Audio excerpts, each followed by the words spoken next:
꼭 알아야 할 어제의 뉴스. 신고리 공론화위원회의 최종 발표 직전에 있었던 일반 여론조사 결과에서는 건설 재개와 중단 의견이 박빙의 차이를 보였습니다. 하지만 오늘 최종 결과는 예상을 빗나갔습니다. 공론화위는 지난 주말 시민참여단 합숙 토론을 마친 뒤 마지막 의견 조사를 하며 건설 재개와 중단을 양자택일로 물었습니다. 그 결과 건설 재개는 59.5%, 중단은 40.5%로 19%포인트나 차이가 벌어졌습니다. 오차 범위는 95% 신뢰 수준에서 플러스 마이너스 3.6%포인트로 산출됐습니다. 오차 범위를 벗어나서 통계적으로 유의미한 차이를 보였다고 말씀드릴 수 있습니다. 연령과 지역별로는 40대와 호남, 제주 지역을 제외하고는 고르게 건설 재개 의견이 많았습니다. 반면 에너지 정책에 대해서는 원자력 발전을 축소해야 한다는 비율이 유지 또는 확대보다 압도적으로 많았습니다. 원자력 발전을 축소하는 방향으로 에너지 정책 결정을 할 것을 정부에 권고합니다. 공론화위원회는 이런 내용을 담은 권고안을 발표 직후 국무총리에게 전달했습니다. 정부도 위원회의 권고를 존중한다고 밝혔습니다. 오는 24일엔 권고안을 국무회의에서 의결할 계획입니다. 이후 한국수력원자력이 건설 재개를 통보하면 원자력안전위원회는 현장 안정성 확인 절차를 거쳐 공사 재개를 최종 승인할 예정입니다. 국감에 나선 여당 의원들은 오늘 새벽 영장이 기각된 추명호, 추선희 씨를 집중 거론했습니다. 이들의 범행 가담 정도가 상당하고 증거인멸과 도주 우려도 작지 않다면서 영장 전담 판사들의 판단 기준에 의문을 제기했습니다. 작은 역할을 한 사람에 대해서는 영장이 발부가 되고 더 큰 역할을 한 사람에 대해서는 영장이 발부가 되지가 않으면 국민들은 이 영장방을 발부에 대해서 수긍할 수가 없다는 것입니다. 이미 먹동물이 PC를 없애고 사무실과 집을 깨끗이 치우고 검찰 압수수색 때도 문을 잠그고 항거했다고 합니다. 검사 출신 금태섭 의원은 비공개로 이뤄지는 영장실질심사 제도 자체가 달라질 필요가 있다고도 언급했습니다. 건전한 비판을 할 수도 있어야 되는 그런 절차가 밀실에서 영장전담 판사 한 명이 열몇 시간 동안 해서 사실상 결론을 내는 것이 바람직하다고 생각하십니까? 하지만 야당은 이 같은 지적에 대해 정치 공세라고 했습니다. 적폐청산 사건이 아니면 과연 여기에 대해서 이렇게 목소리를 높였겠느냐, 이런 측면에서 이게 굉장히 정치적인 접근이다. 강형주 서울중앙지법원장은 영장 기준에 대해 객관성과 명확성을 높이도록 노력하겠다고 밝혔습니다. 자유한국당 홍준표 대표가 미국 방문 일정을 앞두고 당 윤리위원회를 소집했습니다. 윤리위는 앞서 당 혁신위원회가 요청했던 대로 박근혜 전 대통령에 대한 자진 탈당 권고안을 의결했습니다. 이와 함께 친박계 핵심인 서청원, 최경환 의원에게도 자진 탈당할 것을 권고했습니다. 탈당 권유로 결정이 났습니다. 보수 진영의 결집을 위해서는 이런 결정을 해야 되겠다. 이로써 자유한국당과 바른정당 사이 보수통합 논의의 발판은 일단 마련됐습니다. 바른정당 통합파 의원들이 한국당에 합류할 수 있는 최소한의 명분이 확보됐기 때문입니다. 자유한국당의 혁신 조치가 과감하게 이루어지길 바라는 많은 의원들이 있다. 동참의 물질기를 더욱더 크게 할 수 있을 것이다. 하지만 앞날이 그리 밝지만은 않습니다. 일단 당원 당규에 따라 박 전 대통령은 열흘 안에 탈당 신고서를 제출하지 않으면 최고위 의결을 거쳐 자동으로 제명됩니다. 문제는 서청원, 최경환 의원입니다. 현역 국회의원에 대한 제명은 당내 재적의원 3분의 2 이상이 찬성해야 확정되는데 당장 의원총회에서 친박계의 반발이 거셀 것으로 보입니다. 당사자인 최경환 의원은 부당한 징계 결정에 절대 승복할 수 없다며 독재적인 태도로 정당의 민주적 절차와 규정을 무시한 홍 대표가 즉각 사퇴해야 한다고 촉구했고 지도부인 친박계 김태흠 최고위원도 대표가 독단으로 결정할 문제가 아니라며 윤리위 결정에 대해 당 최고위원으로서 강력히 반대하겠다고 밝혔습니다. 실제로 의총에서 서청원, 최경환 의원에 대한 제명이 거부되면 홍준표 대표의 리더십은 물론 보수통합 논의에도 타격이 불가피합니다. 여기에 바른정당 일부와 국민의당과의 통합 논의에까지 영향을 줄 수 있어서 자유한국당의 친박계 제명 논의가 올 하반기 전국의 최대 이슈 가운데 하나가 될 것은 분명해 보입니다. 방송 중간에 좋아요를 눌러주시면 새날팀들에게 큰 힘이 됩니다. 미리 감사합니다. 트위터가 진짜 언론입니다. 이번 주제는 너무 다른 예산의 쓰임새 이런 이야기인데요. 문재인 케어에 대한 반발이 나오고 있는 게 있어요. 문재인 케어 중에 대표적인 게 이제 총액제라는 게 있어요. 예. 우리나라 예산이 있으니까 예. 지금까지 의사단체나 또는 약사단체나 이런 데서 건강보험을 통해 가지고 케어가 되지 않는 거 그런 것들은 의사들이 부르는 게 가격이었잖아요. 예. 그 의사들은 건강보험에서 보장해주지 않는 그런 나머지 빈틈을 이용해 가지고 돈을 벌어왔던 거예요. 근데 지금 문재인 케어의 핵심은 뭐냐면 그 모든 것들 성형 목적의 의료 행위만 아니면 전부 다 건강보험 안에 들겠다 이런 거거든요. 그렇죠.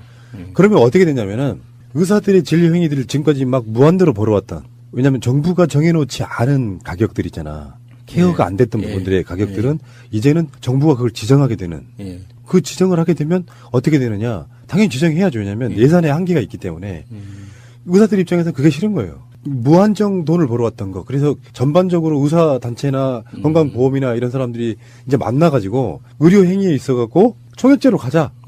예산에 한계가 있으니까 요거 반발하고 나오는 거죠. 제도로서의 민주주의가 흔들리고 구타는 일은 이제 없습니다. 민주주의가 밥이고 밥이 민주주의가 되어야 합니다. 총액계약제라는 낯선 용어 때문에 들으시는 분들이 의사들이 주장하는 게 약간 합리적인 근거를 가지고 주장하는 것처럼 느껴질 수도 있는데 제가 보기에는 지금 현재 어떻게 운영되고 있는가를 먼저 파악해야 돼요.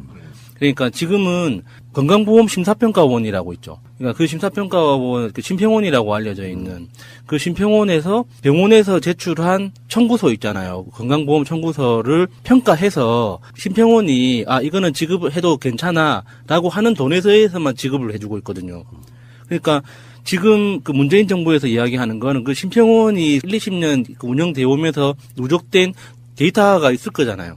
그러니까 거기에 봐서 각 의료기관별로 예상되는 내년도 총 지급액을 미리 정해놓고 이 안에서 지급을 하겠다. 만약에 그 의료기관에 특별한 일이 있어서 그거보다 상회하는 지급 그 이슈가 생기면 그 심평원에서 평가했던 것처럼 그런 식으로 가겠다는 거거든요. 그러니까 지금 현재 운영하고 있는 것과 크게 다르진 않아요. 그런데 내년도 그 수익이 예상 가능해진다는 차이가 있는 거죠. 의료기관 입장에서는 단순히 이제 의료행위라는 것 자체가 공적인 성격이 굉장히 크기 때문에 봉사의 의미도 있지만 비즈니스로서의 의미도 있는 거잖아요. 그러니까 비즈니스로서의 자기 직업을 봤을 때 내년도 수익이 미리 딱 제한돼 있다, 예상 가능해진다라는 것 자체가 사실 용납하기 힘들다는 뜻인 거죠. 근데 제가 봤을 때 이게 약간 선동성 의미가 있는 게 뭐냐면요. MRI 같은 거 예를 들어 볼게요.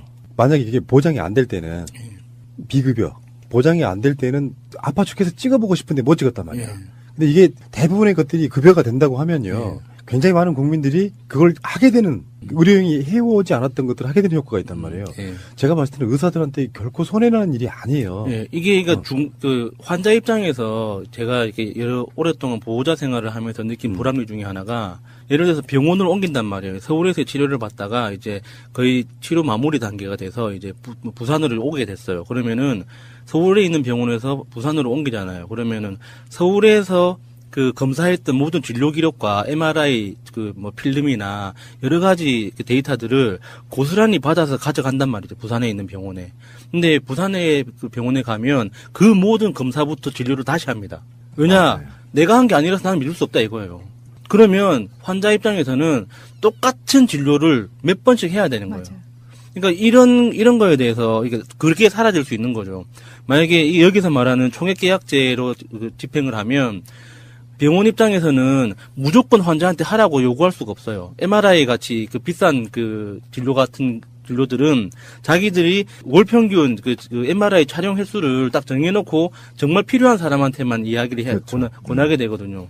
근데 지금은 정말 불합리한 게 많긴 많아요, 진짜. 그러니까 여기다가 이제 하나 추가가 의사들만 반발하고 있는 게 아니고 예. 약사들도 그런 건데 실제 약의 원가를 보니까 너무 비싸게 팔더라 이거야. 예. 그래서 이것을 현실화시킬 수 있는 여지가 실제로 5년간이요. 5조에서 13조 정도를 아낄 수가 있대요. 예. 그 정도로 약값이 부풀려져 있는 거예요. 그러니까 그렇게 되면 이제 약가하고 의료 수가하고 이제 총액 인건비니까 나눠 먹기식의 문제가 이제 되는 건데 어쨌든 저는 우리가 어떤 입장을 취해야 되는 거야에 대해서 좀 얘기를 해보면 문재인 케어는 복지국가로 가는 길에 기초 단위의 정책이거든요.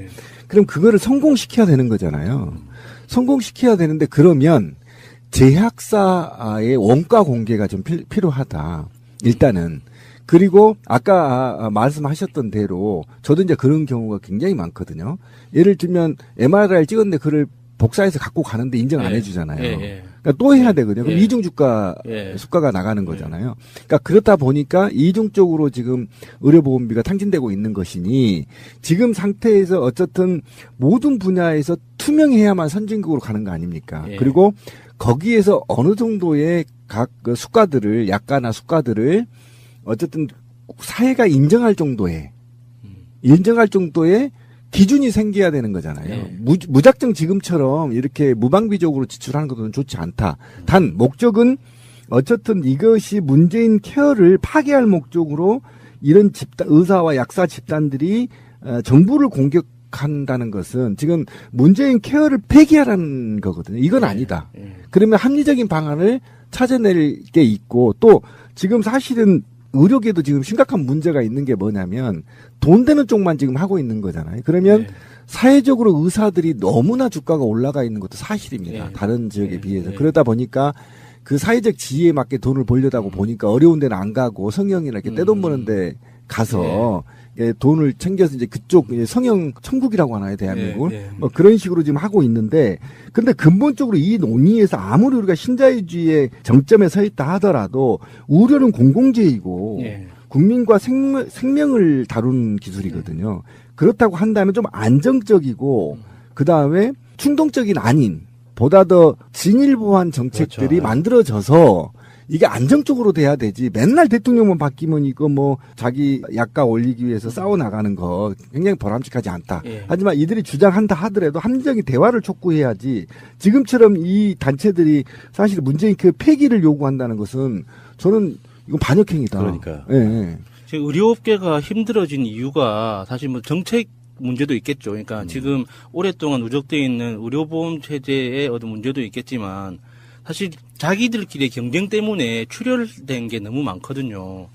2015년 메르스 사태 때 우리가 한번 확인한 거지만 공적 기관, 국가가 그 세운 의료기관이 대한민국만큼 부족한 나라도 없어요. 그러니까 의료의 공적 기능 자체가 없으니까 그 민간에서 경쟁을 통해서 이렇게 수익 사업 중심으로 이제 의료 행위가 많이 만들어지다 보니까 정치 큰 놈들만 잘 되는 방식으로. 그래서 실제로 이제 골목 상권처럼 마을 곳곳에서 이제 작동해야 되는 의료 행위들이 이제 거대 공룡한테 흡수되는. 그래서 그 고대 공룡에 흡수될 기회를 잃어버린 의료진들은 뭐 파산하거나 부도나서 이제 그 월급쟁이로 전환되고 하는 이런 방식이 계속 고착되다 보니까 의료계 전체가 힘들어지고 있는 거거든요. 근데 그런 거에 대한 자기 반성은 없이 무조건 모든 힘든 원인이 정책 문제고 뭐 문재인 케어 때문이다 이렇게 이야기하는 거는 좀 무리가 있는 것 같아요. 근데 어쨌든 총액 계약제는 어떻게든 좀 손을 좀 보긴 봐야 돼요. 구성원들이 충분한 토론을 하고 국민적 합의를 걸쳐서 총액 계약제 같은 건 손을 봐야 되는 건 맞다. 그러나 문재인 케어를 폐기하라는 건 이건 아니다. 문재인 케어의 대표적인 시작이랄까 이런 게 촛불이잖아요. 그렇죠. 촛불에는 뭐 박근혜 국정농단 없애라 이게 아니야. 기존에 있던 것 중에 너무 말도 안 되는 사회 제도적 시스템을 바꿔달라 이런 거거든요. 문재인 케어가 어쩌면 촛불 정신을 가장 잘 담은 대표적인 정책인 거예요. 맞습니다. 국민들이 돈이 없어서 치료를 받지 못하는 상황은 없게 하자 이런 거거든요. 그 나라도 아니죠. 그러면 의사들이나 약사들이 대승적으로 여기에 동참해주면서 사회 특권층으로 살아왔던 그 기득권을 내려놓기 싫은 모습만 보여주고 있잖아요. 그렇죠. 지금 그 문재인 대통령이 이제 일자리 위원회 회의를 가면서 여러분들 빅이슈라는 잡지 있죠. 예. 1년 전에 빅이슈 파시는 분들이 있어요. 어디 예. 그 지하철 이런 데 있구나. 가면 예. 이번에 거기 가면서도 그거를 그 길을 또 찾아가서 이렇게 만나는 이런 장면도 훈훈하게 봤는데 일자리 위원회가 지금 여러 가지 이야기가 나오고 있는데요. 첫 번째는 소방직 2만 명 우선 채용하겠다 이런 거고요. 그다음에 이런 것도 있었어요. KTX 승무원과 굉장히 밀접한 건데 안전을 담당하는 직원들은 비정규로 못하게 하겠다 법적으로. 예. 그거 정말 멋있더라고요. 그러니까 코레일에서 말하고 있는 게 그것 중에 하나예요. 승무원은 안전 담당하는 직업이 아니다 이렇게 유권에서 그러고 있더라고요. 근데 예를 들어서 철도 기차 운영상의 문제로 승객이 다치면 누가 책임입니까? 승무원이 책임있는 거죠. 그 이런 말도 안 되는 짓거리 하고 있는 거고. 근데 지금 우리가 그 안철수 씨가 지금 용산 소방서 가가지고 사진만 찍고 왔다고 욕 바가지로 쳐먹었는데 현실도 모른 채. 그래서 소방직 공무원 늘려라는 말을 안 했어. 가증스럽잖아요. 소방직 공무원 늘려야 된다. 문재인 정부 늘려줘 하면 문재인 대통령이 철수가 하면서 늘려주면 되는데 사진만 찍고 오는 상황이었는데 실제로 우리나라 공무원들 중에 가장 열악한 게 소방 공무원이라고 하지 않습니까? 그렇죠. 2만 명 늘리겠다는 거예요. 소방 공무원들이 최근에 그런다면서요. 벌집을 제거하다 뭐 사고가 났어. 그래서 2천만 원 물어주는 뭐 그 사건도 최근에 언론상에 회자가 되더라고요. 그래요? 그런 일이 있었어요? 네. 그게 말도 안 돼. 왜? 무슨 잘못해가지고 국민들한테 재산상에 손해를 끼치면 개인이 그걸 물어낸다면서요. 진짜 그건 너무 구상권이라고 하는 건데 고위직들은 씨발 구상권 청구 안 하고 하위직들은 그렇게 한다니까요. 인감 한번 잘못해서 3억 5천 구상권 냈어요. 그러니까 하위직들한테 그렇게 구상권을 하면서 정부 핵심 고위직들이 저렇게 부정부패를 저질러도 구상권 청구 한다는 소리를 못 들었죠. 지금 국정농단 국정원에서 특수활동비 가져간 돈 등등 추선이 다 준 돈 다 추징해야 되거든요.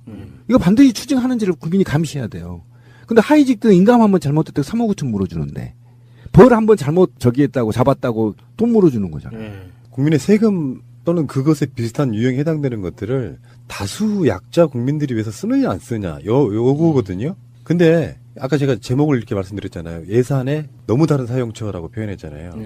드디어 수자원공사 4대강 사업의 주역 수자원공사에서 뒤늦은 양심 고백 참회 석고대죄 4대강 사업이 국민적으로 심려를 끼쳐서 반성한다 이런 메시지가 왜 지가 합니까? 이게 지금 국정감사에서 답답하죠. 지금 여당 의원들이 물을 거 아니에요. 4대강 사업에 대한 어떤 이런 것들을. 그러니까 수자원공사 경영진 입장에서는 국민들한테 심렵게 죄송하다고 이번에 SBS가 단독 보도한 거 보면은 뭐가 나왔냐면 4대강 보호 밑을 다 촬영해봤어요. 와, 다 쇄골돼 있죠. 이대로 두면은 그냥 무너지게 돼 있는 경우가 너무 많은 거예요. 강바닥에다가 너무 공사를 날림으로 해가지고. 그러면 그거 어떻게 해야 돼? 결국엔 폭파해야 돼요. 제가 볼 땐 아마 조만간 대재앙이 한번 올 거예요. 에이, 그러지 마요. 아니, 제 말은 그 이유가 뭐냐면 우리나라가 20년에 한 번씩 큰 폭우가 오거든요. 그럼 다 쓸려버려요, 저거. 두고 보세요. 강둑 터지고요. 왜 그러냐면 강우강도라는 게 있고 비가 산에 내리면 이 산에 내린 비가 강으로 도착하는 시간을 유달 시간인가 도달 시간인가 될 거예요. 이게 빠르면 빠를수록 홍수가 날 확률이 높아요. 근데 4대강을 정비해버렸잖아요. 그러니까 유달 시간이 많네요. 유달 시간이 짧아져 버렸어요. 그러니까 물이 급격하게 어디로 모여? 4대강으로 모이죠. 그럼 홍수가 날 수밖에 없어요. 그래서 강을 살리는 방식이 지류를 꼬불꼬불 하게 해놔야 유달 시간을 길게 잡고 땅도 물을 충분하게 스며들고 그리고 남은 물이 우수가 이제 이 강으로 오는 거거든요. 근데 이걸 직선화 시켜놨기 때문에 두고 보십시오. 이 뚝 무너질 가능성이 굉장히 높습니다. 그러니까 수공이 어떤 의미에서 뭘 반성한다는 거예요? 단기간에 대규모 건설이 이루어지다 보니 보안전성에 대한 우려가 초래됐고 사전 수요 예측이 부족해 용수 추가 확보에도 보용수 활용도가 저하됐으며 수질에 대한 사전 조사 및 데이터 분석 부족으로 녹조 발생을 예견하지 못해 적정 대응이 미흡했다고도 시인했습니다. 자, 4대강을 어떻게 만들었는지 다시 한번 상기시켜 드릴게요. 홍수 예방, 가뭄 예방, 수질 보호 이런 거에서 전부 다가 의미가 없다는 거잖아요, 지금. 가장 희한했던 게 그거죠. 예비 타당성 조사라는 거를 반드시 하게 돼 있잖아요. 그 500억 이상, 사업비 500억 이상의 정부 사업은 예비 타당성 조사를 반드시 하게 돼 있는데 4대강 관련한 사업 중에 예비 타당성 조사를 한 게 단 하나도 없죠. 수공이 4대강 사업에 8조 원을 부담했어요. 22조 중에. 2008년 부채가 2조 원이었습니다. 부채 비율이 전체 자산의 20%였어요. 그런데 2009년부터 12년까지 이게 이명박의 그 재임 기간이거든요. 4년은 예. 전체 16개 보 중에서 5개 보하고 2개의 댐 건설을 직접 시행을 했어요. 2013년에 부채가 14조. 2조였던 게 불과 5년 만에 14조가 됐고요. 부채 비율이 20%였던 것이 121%로 뛰었습니다. 지난해 기준, 2016년 기준 부채 비율은 204.8%. 4대강에 투자했던 8조 원 중에서 6조 4천억 원이 회수가 불가능. 이거를 제외해도 부채 비율은 100.3%. 물론 수공의 잘못은 아니겠죠. 이명박 같은 자가 자기 낙하산으로 수자원공사 사장 내려보내고 국가의 예산이 부족하니 수자원공사 니들이 부담해서 만든 건데 사실은 우리가 다 알고 있잖아요. 이명박이 비리 중에 지금 뭐 다스는 누구 겁니까? 그렇지만 4대강에 대해서는 우리가 직접적으로 이야기를 할 수밖에 없는 게 그런 것들인데 4대강 공사를 하기 전에 애초에 계획은 운하 형태로 만들어서 강을 깊게 판 뒤에 배가 다니게 하고 주요 요소의 지점에 항구를 만들자가 원래 계획이었다는 거예요. 그리고 항구가 들어설 지점으로 예측되는 곳에 땅을 무더기로 사놔. 그래서 자기 이름으로 안 사놓고 친척들 명의로 사놓고 자기가 거기다가 차압을 걸어놔. 차명으로. 이런 괜찮네. 헐. 새가 날아든다는 여러분들의 하트를 먹고 삽니다. 잊지 않으셨죠? 에피소드 제목을 누르고 플레이가 되면 오른쪽 위에 하트를 꼭 눌러주세요. 오늘도 감사합니다. 더 많은 분들이 들을 수 있도록 하트 꼭 눌러주세요. 이명박 박근혜 정부에서 우리는 충분하게 이제는 선진국으로 갈 수 있는 로데이터를 얻었다고 봐요. 신자유주가 들어오면서 공무원이 감당해야 될 영역을 무차별 공사화시키거나 민영화를 시켰잖아요. 그러니까 공사를 시키면 이게 가장 중요한 게 뭐냐, 국정감사나 그 다음에 감사원 감사나 그 다음에 정부 감사 등이 약해요. 자체의 감사 규정을 갖고 있기 때문이에요. 그래서 이들이 삥땅치기도 편하고요. 국가 예산을 이용하기도 편하게 되어 있어요. 그러니까 대통령이 사장만 바꾸면 마음대로 해버리는 구조잖아요. 그래서 저는 아까 문재인 대통령이 이제 공공부문 일자리를 만든다고 했잖아요. 그래서 저는 일부 공사들을 50%를 공무원으로 다시 채용해야 된다. 그래서 국회에서 통제를 받고 감사원의 통제를 받아야 되는 거다. 왜 그러냐면 지금 OECD 국가의 공무원 수가 3분의 1 수준이고요.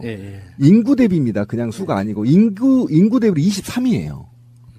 그러니까 뭐냐면 공무원 수가 많으면 혈세를 많이 낸다고 생각하는데 그렇지 않습니다. 분명히 말씀드리지만 행정 서비스가 늘어나고 지금 왜 문재인 대통령이 공무원 수를 늘리려고 하냐면 이건 시대적 부흥이에요. 왜 그러냐면 대기업은 절대 일자리 창출을 못합니다. 내 장을 지집니다.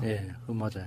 100대 기업들은 절대 일자리 창출을 못합니다. 그러면 앞으로 일자리를 창출할 수 있는 블루오션은 공공영역이에요. 그러면 공사 같은 데를 저렇게 무방비 상태, 한번 강원랜드 보자고. 이게 공사거든요. 강원랜드를 채용자 90%를 다 청탁으로 했잖아요. 그죠? 먹잇감이었죠. 자유한국당 애들. 먹잇감이었잖아요. 그러니 그 안에 강원랜드가 제대로 운영이 됐겠습니까? 안 되죠. 이겁니다. 제 얘기는. 그러니까 그다음에 KT 한번 요즘 말이 많더라고요. KT를 완전히 민영화시켜서 어떻게 됐죠? KT는요. 아무리 적자를 책임질 주체가 없어요. 사규가 그래요. 누구도 책임 안 져요. 그냥. 그러니까 이런 것들을 다시 환원시켜서 일부 국가가 공공재를 통제할 수 있고 그다음에 예산을 심의하고 감시할 수 있는 권한들을 막강하게 갖고 있어야 된다. 그래서 이것이 공공영역 일자리를 만드는데 추가로 만들 수 있다면 바로 공사 부분에 대해서 일부 의결권과 예산 집행권들을 실제 공무원들로 교체해 나가는 광범위한 사회적 제도 개선이 필요하다. 저는 이렇게 봅니다. 4대강도 그 중에 하나입니다. 4대장을 공무원이 했다면 못합니다. 왜 그런지 아세요? 처먹었다 자기 7억대는 연금 날라가거든요. 그러면 연금보다 더 많이 처먹어야 되는데 하위직 중에서 저 못합니다 하고 나가버려요. 또 다른 부서로 보내주십시오 이래버려요. 요즘은. 그건 4대강 무조건 그렇게 굽실거리기 못하거든요. 그러니까 그런 측면이 있다는 것을 분명히 말씀드리고 문재인 정부의 공무원 수 늘리는 것은 시대적 흐름이고 그다음에 OECD 국가의 평균치도 지금 안 되는 상황에서 하고 있기 때문에 일부 정치적 집단이 세금 많이 낸다고 하냐? 이건 아닙니다. 오히려 세분화되고 다변화되는 한국 사회에 능동적으로 국민들한테 서비스를 제공하기 위해서는 전문적인 공무원들이 필요하다. 그러니까 4대강 해가지고 수질만 악화됐잖아요. 그럼요. 저쪽 사람들의 실드가 뭐였는 줄 아세요? 4대강 아무 문제 없는데 물을 제대로 정화하지 못해서 내려보내니 거기에 녹조가 생겼다 이런 논리로 방어를 했거든요. 지금 현재 낙동강이라든지 올해 6월 달부터 개방했잖아요. 네. 그리고 내년 2월까지 또 개방을 계속 한다고 해요. 네. 실제로 녹조가 엄청 사라진 이 상태를 우리가 보고 있긴 한데 사실 아까 처음에 말씀드린 것처럼 대표적으로는 보수공사를 해야 돼. 그러면서 이렇게 유지 관리하는데 드는 비용만 1년에 조 단위에 가깝습니다. 예, 조 이상 들어가죠. 그런 상태를 만들어 놓고 이명박 4대강에 대해서 이제는 자유한국당 쪽에 실드를 못 쳐요. 5월 달에 4대강 사업에 정책감사하라고 지시를 했을 때 이명박한테 나왔던 메시지가 있습니다. 감사와 재판, 평가가 끝난 전 정부의 정책 사업을 또다시 들춰 정치적 시비거리를 만들기보다는 4대강 살리기 사업의 후속 사업을 완결하고 확보한 물을 잘 관리해 당면한 가뭄을 극복하는 데 힘써야 할 것이라고 주장했습니다. 정말 죽여버리고 싶지. 4대강 살리기 사업은 이명박 정부가 추진한 종합적인 치수 사업입니다. 그동안 버려졌던 강을 되살리고 기후변화에 따른 자연재해에 대비하며 수자원을 확보하기 위해 수행됐습니다. 아니 그 더러운 문장을 갖다가 이렇게 이쁜 목소리를 읽으면 굉장히 뭔가 안 맞아요. 다시 읽어드릴게요. 이명박 정부가 추진한 종합적인 치부 사업. 어쨌든 지금 수자원공사가 안고 있는 각종 부채 그리고 앞으로 나갈 돈들은 저는 이명박이 저수지를 찾아서 그 돈으로 충당해야 된다. 저는 이게 뜬금없을 수도 있는데 이게 수자원공사 이야기 하다가 수자원공사를 방문했던 기억이 나서 그 수자원공사 방문했을 때 느낌이 뭐였냐면 와, 이 좋은 걸 나 혼자 보기 아깝다라는 생각을 했거든요. 그러니까 보통 우리 지금 현재 이제 인기 있는 관광 프로그램 중에 청와대 이제 그 관람하는 둘러보는 프로그램 있잖아요. 그런 걸 행정부 차원에서 청와대 담당자 듣고 계시죠? 한번 기획을 했으면 좋겠어요. 수공뿐만 아니라 대부분의 이제 거대 공기업들이 있죠. LH공사나 뭐 한전이나 뭐 이렇게 한수원도 마찬가지예요. 본사에 가보면 그냥 이거는 그냥 나 혼자 보기 너무 아깝다. 굉장히 잘 꾸며져 있고 그 자기들이 하는 어떤 그 공적 미션을 설명하기 위해서 홍보실에서 그 조직적으로 굉장히 준비가 잘 돼 있거든요. 근데 왜 그거를 국회의원이나 보좌관들만 활용하냐고요. 일반 시민들이 언제나 관람하고 그 방문하고 했을 때 체계적으로 이렇게 홍보할 수 있으면 그 사람들이 이제 시민들이 본능적으로 알 거라고 생각해요. 이게 비판할 지점과 칭찬할 지점이 동시에 있거든요. 그 수자원공사라는 기관이 이렇게 화려한 건물을 써야 할 이유가 뭔가에 대해서 한번 따져보게 되는데 따지다 보면 수자원공사가 중요한 일을 하고 있거든요. 그런 식으로 이게 좀 이렇게 더 공기업이나 공공기관이 시민들하고 좀 더 거리를 좁히는 그런 일들이 있어야 되지 않을까 싶어요. 그때 당시 음모론 기억나실지 모르겠는데 한번 상기시켜 드릴게요. 이명박은 수지를 악화시킴으로써 불 판매 사업을 하려고 했다. 이런 그런 의혹도 있었어요. 그게 이제 공교롭게도 이명박과 코오롱과의 이상득과의 관계들이 이렇게 버무려지면서 실제로 그런 경우도 있었고 아무리 생각해도 저는 제가 제일 열받는 건 4대강 사업은 4대강 부역자들이에요. 각종 학계에 있는 사람들이 교수들 4대강을 하면 수질이 좋아진다는 동 지금도 그 자식 기억난다. 이화여대 교수. 그것뿐만 아니에요. 이름 안 밝힐게요. 제가 그 가장 코미디가 뭐였냐면 나경원도 거기 납품했어요. 전병현, 내 다 기억나요 지금. 수질을 어떻게 좋아진다는 거냐 그랬더니 배가 다니면 스크루가 산소를 공급해. 산소를 공급한다. 그런 교수가 있었어요. 그런 자식들 지금 박근혜 5년 동안에는 그나마 박근혜 뒷배경으로 해가지고 뭔가 껍빗단니처럼 또 이쪽 정부에 붙어갖고 막 핥아대고 있다가 지금 조용하고 있는데 그런 부역자들 리스트 이미 만들어진 게 있거든요. 4대강 부역자 리스트 같은 게 있어요. 이 사람들이 최소한 법적인 책임을 안 지더라도 사회적으로 전 사과를 해야 된다고 봐요. 맞습니다. 동의합니다. 로봇 물고기 씨발놈들 진짜. 수자원 애들만 사과할 게 아니라 당시에 선동했던 교수 또는 전문가 그리고 정치인들 사과해야 된다. 진짜 로봇 물고기는 회쳐가지고 처먹으라고 해야 돼요. 진짜 그래서 뱃속에서 조립해버려. 그러니까 얼마나 국민을 얕잡아봤으면 그 로봇 물고기가 불가능할 거를 알면서도 정말 국민을 너무 갖고 놀았죠. 로봇 물고기 개발하는데 제가 알고 있기에 50억 정도 들어갔어요. 예, 맞아요. 그러니까 실제로 테스트 해보는 것만 50억이 들어간 거예요. 그걸 또 누가 빼먹었을까? 나 그게 궁금해. 아니, 기사 나왔던데. 예. 기사 나왔던데. 누가 빼먹었냐고.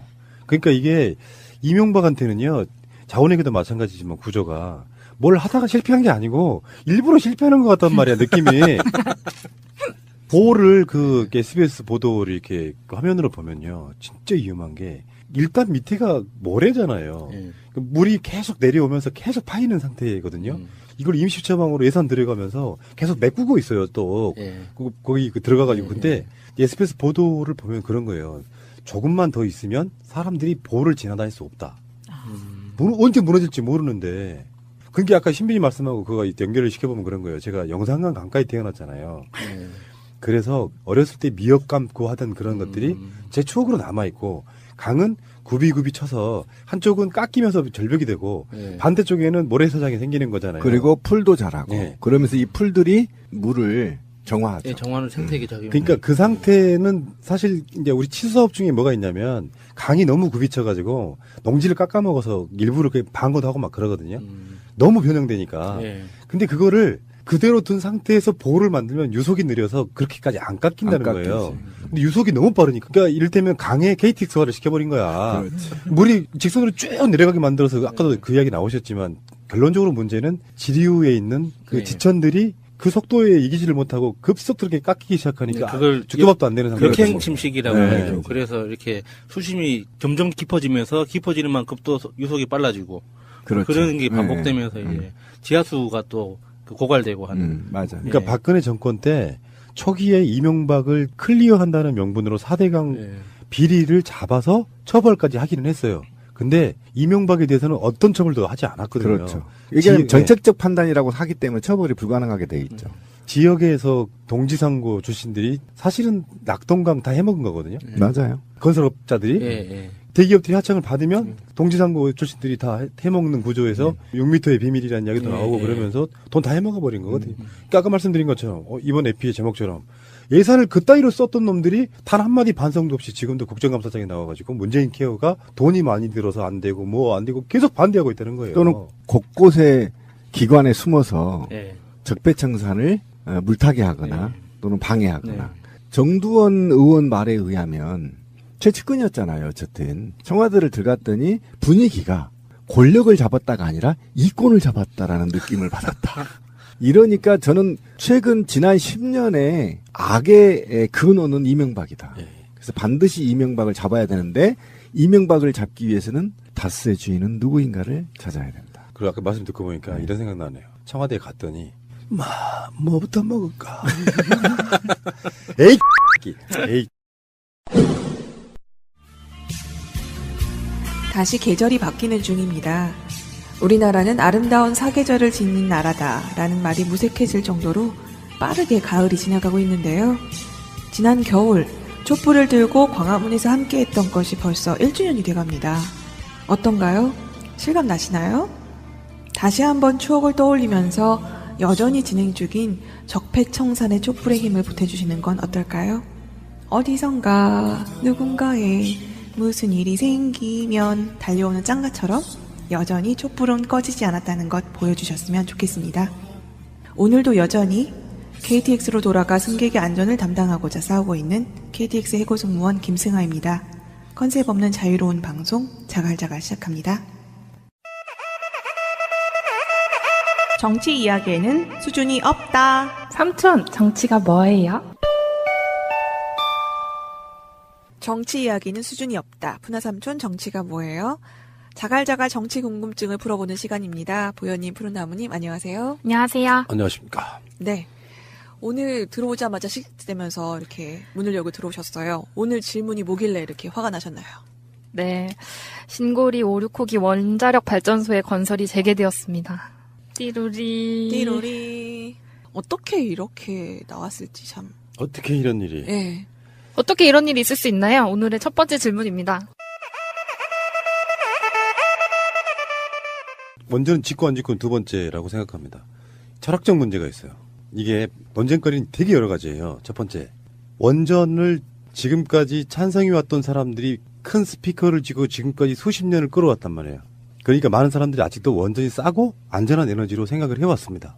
그래서 촛불이네 뭐네 해서 정권이 바뀌었는데 유일하게 우리 쪽 아젠다 중에 여론조사에서 불리한 게 딱 두 가지 나왔어요. 그게 원전과 사드 문제였습니다. 그게 이제 원래 스피커의 승리라고 봐요. 근데 여기서 문재인 대통령은 대선 때 공약을 합니다. 탈핵. 그래서 집권하고 보니까 신골이라고 하는 원전이 건설 중이었어요. 근데 문제는 국민 여론은 원전에 대한 찬성이 높아요. 근데 짓고 있는 원전이 공정률에 대해서 설명을 좀 해드릴게요. 신고리 원전 5, 6호기 전체 공사비가 8조 6천억입니다. 그중에서 계약이 완료된 금액이 4조 9천억 원이에요. 그리고 실제 집행된 금액은 1조 6천억. 전체적으로 보면 공정률이 32.7%. 우리가 말하는 것처럼 시공, 원전 자체를 시공하는 공정률은 그렇게 많지는 않았어요. 그런데 전체 왜 이런 거 있잖아요. 원전이 지어지면 그 사이에 뭔가 뭐 설계 계약부터 하고 들어갈 핵심 부품들에 대한 계약하고 제작하고 이런 것들이 다 진행되어 왔다는 거예요. 그래서 실제로 4조 9천억 정도의 돈을 사실은 공사를 중단해서 쓸 수밖에 없는 그런 상태. 그러니 국민적인 원전 찬성 비율도 높고 이미 지어진 것이 있으니까 사실은 이거 굉장히 머리를 쓴 거라고 보는 게 있어요. 어차피 이것은 들어간 비용으로만 따지면 계속 지어야 되는 문제가 있는 거예요. 근데 남들이 보기에는 그냥 리스크를 지고 대통령이 뭐 그만하라는데 뭐 사실 요건 민주국가의 방식은 아니잖아요. 지금까지 들어간 비용이 있고 거기서 일하는 사람들이 있고 그래서 아까 고도의 뭐라고 보는 거냐면 원전은 계속 짓게 되더라도 향후에 이 공론화위원회 결과로 인해서 못이 박아진 게 있다고. 첫 번째, 이것을 정부가 권고안을 받아들여서 공사를 재개하면 있잖아요. 만약에 다음 정권 때 정권이 바뀌었을 때 이런 식으로 결정하는 것을 문재인 대통령도 권고안을 받아들여서 곧 국무회의에서 결정한다잖아요. 재개를. 근데 그 뒤에 숨어 있는 게 하나 있어요. 앞으로 탈핵 방향으로 나가야 된다. 계속 축소가 돼야 된다라고 국민들이 더 많이 응답을 했잖아요. 그렇다 보면 앞으로 원전 정책에 대한 축소를 해야 된다라고 하는 응답들, 이 응답들을 뒤집을 수가 없다는 뜻입니다. 이왕 지어지고 있는 거 돈도 한 4조 이상 들어간 돈을 이걸 되돌리는 건 좀 무리가 있지만 앞으로는 원전을 더 이상 짓지 마라. 첫 번째가 그거고 제가 속보로도 내보내드렸지만 공론화위원회에서 권고사항이 그거예요. 원전의 안전에 관련된 거를 더 확실하게 하라. 지금까지 그 원자력 안전위원회가 그런 역할을 못했었거든요. 무슨 문제가 올라오면 문제 없으면 계속 통과시켰던 그런 부분이고요. 그래서 저는 이번 결정이 민주주의의 시금석을 놨다 이렇게 봐요. 이걸 이제 원전 관련해갖고 공론화위원회라고 하는 거를 다른 이름으로 수기민주주의라 그러거든요. 숙의. 머리를 맞대고 응원한다. 우리 방송 제목 자갈자갈처럼. 서로 머리를 맞대고 응원해서 어떤 결과가 도출되건 거기에 승복한다. 이런 개념이에요. 민주주의에 있어서 가장 중요한 첨예한 일을 갖고 우리 토론한다고 칩시다. 서로가 의견이 달라. 그럼 어떻게 해요? 국회에서도 다수결을 택하잖아요. 근데 지금까지 민주주의는 대부분 다수들의 폭력적으로 우리가 숫자가 더 많으니까 대표적인 게 날치기 이런 거야. 국회에서. 그렇게 하지 말고 일단 막 토론을 한 뒤에 그래도 결과는 우리가 다수결로 하자 이런 거예요. 그게 이제 수기민주주의 끝이라고 보는데 그 수기민주주의를 모든 정책 결정에 있어서 다 할 것이냐. 저는 그거는 좀 불가능하다고 보는데 샘플로는 굉장히 좋은 과정이었다고 보는데 이제 마치 결과만 갖고 이야기하는 사람들은 원전이 다시 지어지게 됐으니 뭐 문재인 대통령이 뭐 패배다 이렇게 표현하는 사람도 있고 뭐 야당에서는 뭐 그동안 시간 들이는 거 있고 돈 있으니까 사과해라 이런 말도 있는데 그건 택도 없는 소리예요. 대통령이요 반대로 한번 보세요. 4조 이상 들어간 돈을 대통령이 공약사항이라고 그래서 무조건 중단 딱 결정해놓고 보십시오. 그럼 거기에 대해서 그 비용 누가 책임질 수 있겠냐고요. 어차피 지을 거 지어지는 건데 안전을 더 강화하고 앞으로 더 이상 원전은 못 짓는다. 이게 결론이란 말이에요. 네, 말씀하신 게 공론화위원회를 통해서 이제 앞으로는 탈핵 방향으로 축소를 하는 것이 하나의 의제로 이제 확실하게 아젠다 세팅이 됐다라고 말씀하시는 게 이번 공론화위원회의 하나의 성과라고 말씀하셨는데 이제 그것에 대해서 사실 공격하는 부분들이 있어요. 그동안 공사 중단돼가지고 뭐 몇천억 단위의 손해를 봤던 것을 네, 바로 손해비용 1,000억 얘기하더라고요. 그러니까요. 앞으로는 다시는 뭐 못하게 만들려고 하는 의도가 숨어 있지 않나 싶기도 하는데 그래서 이 공론화위원회 같은 이런 제도가 굉장히 코스트가 크다. 함부로 쓸 수 없게끔 뭐 하려고 하는 의도가 있지 않을까 하는 의료도 조금 있어요. 공격에는 두 가지 포인트가 있죠. 그런 식으로. 근데 그건 말도 안 되는 소리고요. 예를 들어서 그 사람들은 공사 중단하게 했다고 해도 공격할 사람들이에요.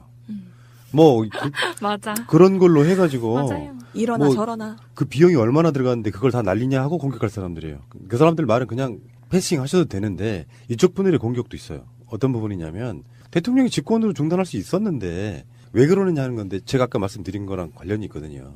국고 낭비가 돼버려요. 그러면 일종의 일반 회사나 공공기관 같으면 배임이 돼버립니다. 거기에 대해서 국민들에게 결정권을 사실상 주다시피 하고 더 중요한 요소는요. 문재인 대통령의 공약이었던 탈핵에 대해서 더 알리는 계기가 됐다는 거죠. 왜 저렇게까지 해야 되는지. 그래서 정말 몰랐던 국민들이 원전은 깨끗하고 안전한 에너지가 아니구나라는 걸 다수의 국민들이 알게 됐다는 더 큰 의미가 있고요. 여기서 결정된 사항들이 문재인 정부가 받아들이면 정권이 바뀐다고 해도 탈원전 정책을 수정하기는 힘들어진다는 거예요. 그걸 또 뒤집기 어렵다는 거죠. 만약에 뒤집으려면 똑같은 과정을 거쳐야겠죠. 뭐 수년 후에 원전을 하나 더 짓고 싶어. 이명박 같은 자가 올라와서. 그렇다면 우리가 요구할 수 있죠. 수기민주주의로 공론화위원회를 또 해라. 거치라는 걸 할 수 있는 거예요. 최근에 나오는 것 중에 정말 열받는 게 4대강 이야기 또 나오고 있잖아요.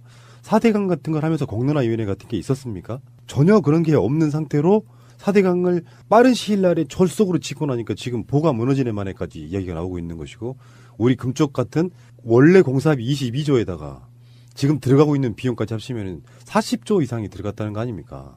그런 공사를 할 때도 전혀 국민들과 어떤 상의 협의조차도 거치지 않았던 자들이 심지어 환경영향평가도 안 했던 자들이 공격한다는 것 자체가 말이 안 되는 것이죠. 정말 중단됐으면 좋았겠지만 중단되지 않았어도 우리가 얻는 이득은 엄청 크다. 이렇게 결론 한번 내려볼게요. 그렇게 생각하니까 조금 더 이제 뉴스를 보는 데 있어서 마음이 좀 편해지는 게 있는 것 같아요. 안 그래도 국회의원분들이 이제 보도자료 같은 거 내보내서 기자회견 하시면서 이 수구의 민주주의라는 우리의 민주주의 실험이 어떻게 보면 성공한 사례를 만든 것 같고, 이제 그 의견을, 그러니까 그분들의 471명인데 그분들의 의견을 우리가 최대한 존중하기로 처음부터 약속을 했고, 그분들이 일주일에 한 번씩 매번 471명이 모였다고 하죠. 모여가지고 얘기하시고 매번 다른 의제에 대해서 토론하고 공부한 그 과정을 전체를 다 존중하는 걸로 여당 국회의원들뿐만 아니라 이제 환경 시민단체들도 그런 발표를 계속 하고 있어요. 물론 몇 개의 시민단체에서는 우리 지역이 배제됐다거나 아니면 그래도 우리는 계속 운동을 해나가겠다거나라고 이제 얘기를 하고 있지만. 그러니까 탈핵의 방향성은 맞고요. 문재인 대통령도 속마음으로는 신골 요리코기 안 짓고 싶었어요. 짓고 싶었다 그러면 공사가 한 30% 가까이 진행된 거를 공정률이 30% 가까이 진행된 거를 막을 이유가 있겠습니까? 그렇지만 내 독단으로 안 하겠다 이거를 모범으로 보여준 거다라고 보면 과정도 그렇고 결과도 그렇고 전 나쁘지 않다고 봅니다. 이걸 정치적으로 이용해 먹는 사람들이 문제인 거죠. 또 말씀하신 것 중에 그 스피커 문제가 있는데 그 뉴스를 계속 보고 있었어요. 그 발표 났을 때부터 이제 네이버 뉴스를 계속 보고 있었는데 헤드라인이 엄청 자극적으로 점점점 바뀌어 나가는 거예요. 제가 봤습니다. 네. 처음에 저는 물론 탈핵이라는 의제가 항상 안전과 생명이라는 가치와 돈의 경합이라는 거라고 생각을 하고 있었어요. 점점점 연합뉴스 뭐 이런 식으로 가면서 처음에는 뭐 1,000억을 울산시에 바로 지급해야 된다 뭐 이런 내용이 나오더니 나중에는 막 건설 비용 같은 거를 더 내야 된다. 그리고 의사결정에 들어간 비용 있잖아요. 그 471명이 모여서 논의를 하려면 돈이 많이 들었을 텐데 그 돈까지 뭐 물어내라. 뭐 이런 식으로 점점. 그리고 이 탈핵이라는 것을 사람들이 수기 민주주의에서 오케이 결정을 하게 된 이유도 다 돈이더라고요. 과학이 공포를 이겼다 이렇게 이제 포장은 하지만 사실 그 실상은 전기세라든지 대체 에너지의 비용이 아직도 비싸다든지 국고 보조금이 더 많이 필요하다든지 이런 식으로 계속 돈의 논리를 갖다가 얘기를 하는 거예요. 근데 사람들이 사실 개인이 돈을 그렇게 들으면 그게 엄청 커 보이고 그렇게 큰 돈은 우리가 낭비할 수 없지 이러면서 어떤 생명이나 안전이라는 가치보다는 항상 돈 쪽으로 손을 들게끔 되어 있잖아요. 지금 우리 사회가. 지금 보니까 네이버 계속 보셨다고 했잖아요. 네이버와 또 다음과는 또 분위기가 사뭇 다르네요. 이제 보신 네이버에서는 아까 푸나님이 말씀하신 것처럼 야권에서 그 문 대통령 사과해라 뭐 이런 얘기까지 메인에 왔는데 오히려 다음 쪽에서는 이것을 통해서 이제 탈원전, 탈핵 뭐 이런 것에 추진하는 그런 힘을 얻었다라는 방향으로 메인을 타이틀을 뽑고 있는 걸 보니까 또 가려서 잘 봐야 될 것 같아요. 그렇죠. 저는 그래서 이게 나쁘다고 생각하지 않아요. 어쩌면 이게 가장 이상적인 결과일 수도 있어요. 만약 중단됐으면 국민 혈세 낭비에 논란이 훨씬 더 컸을 거라고 생각이 들어요. 1,000억이요? 제가 드린다고 하십시오. 우리가 얻은 가치가 그것도 못하겠습니까? 예. 맞아요. 두 번째 질문으로 넘어갈까요? 근데 원자력 얘기하다가 중단하려니까 너무 아쉽네요. 하고 싶은 얘기가 많아서. 나중에 이제 전문가분 불러서 수기토론 한번 해보겠습니다. 네, 기다리겠습니다. 이제 오늘은 좀 개인적인 이야기로 두 번째 질문을 해보려고 해요. 저희 부모님이 휴대폰을 사오셨는데 바가지를 썼고요. 그게 문제가 비싸게 사는 거야. 저도 당하는 일이에요. 그거에 대해서 잘 모르기 때문에. 근데 문제는 휴대폰 우리 충전하는 단자가 지금 어느 정도 표준화가 되어 있잖아요.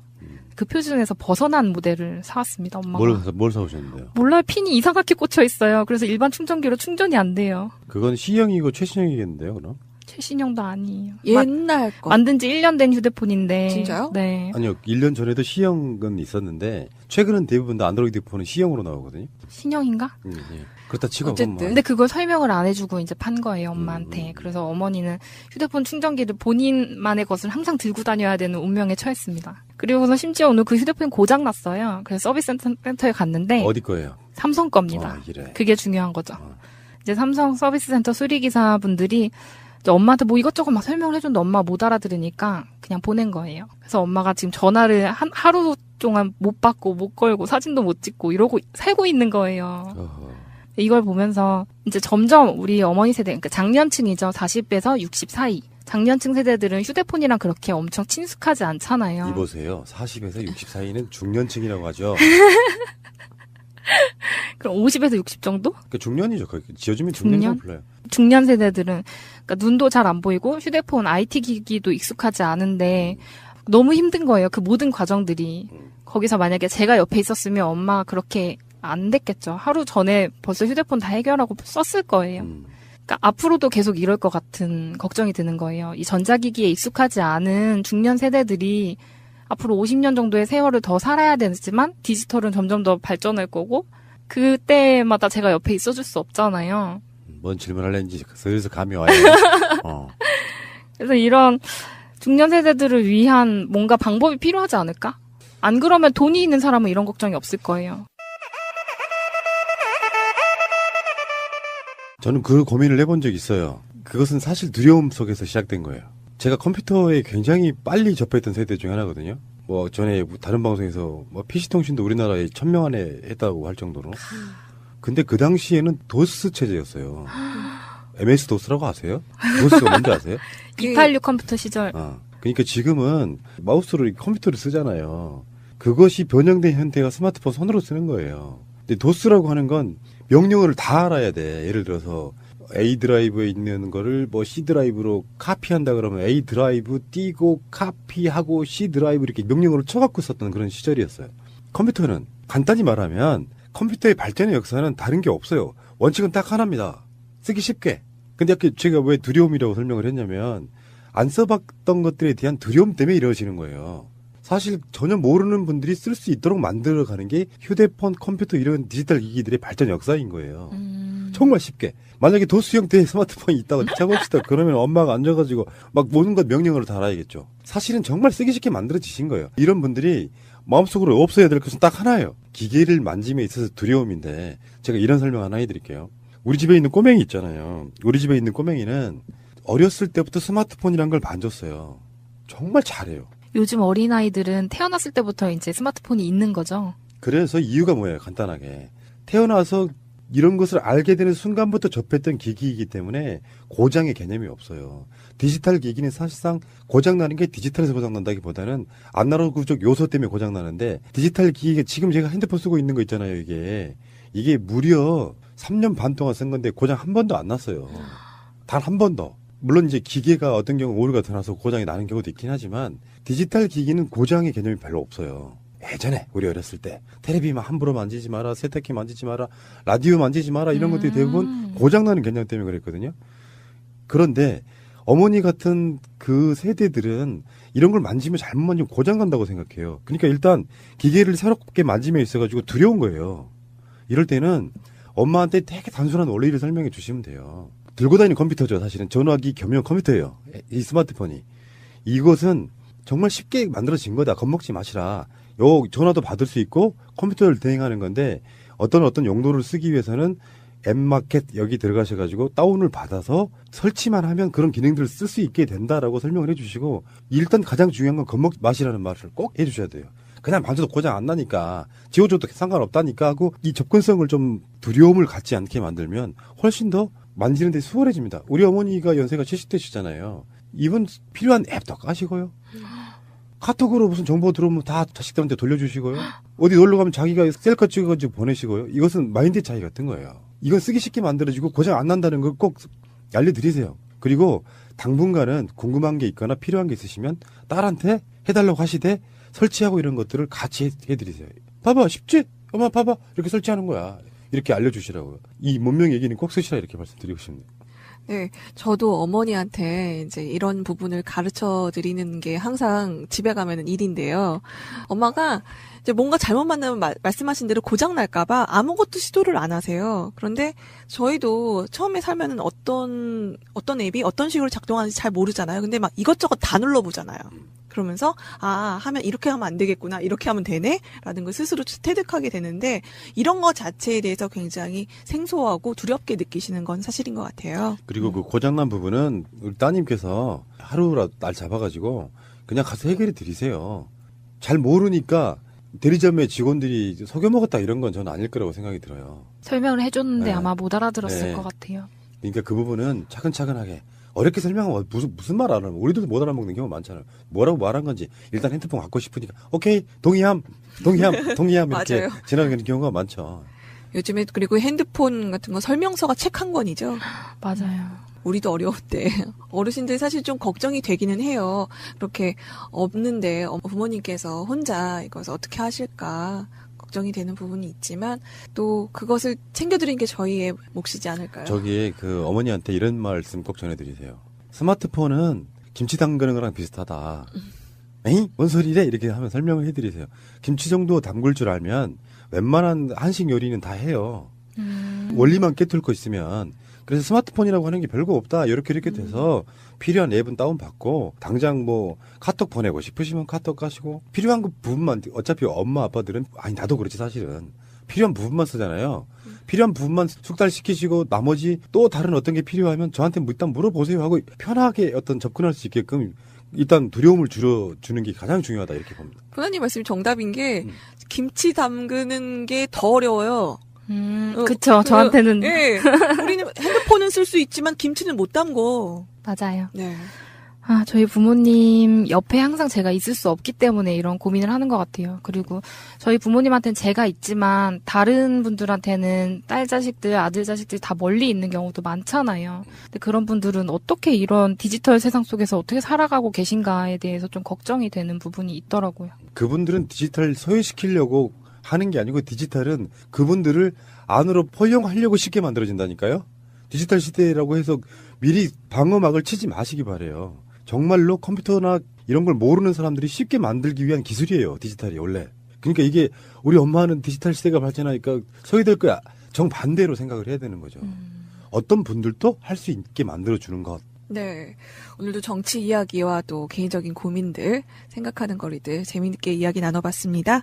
네. 오늘 말씀 고맙습니다. 푸나님, 보현님 수고하셨어요. 감사합니다.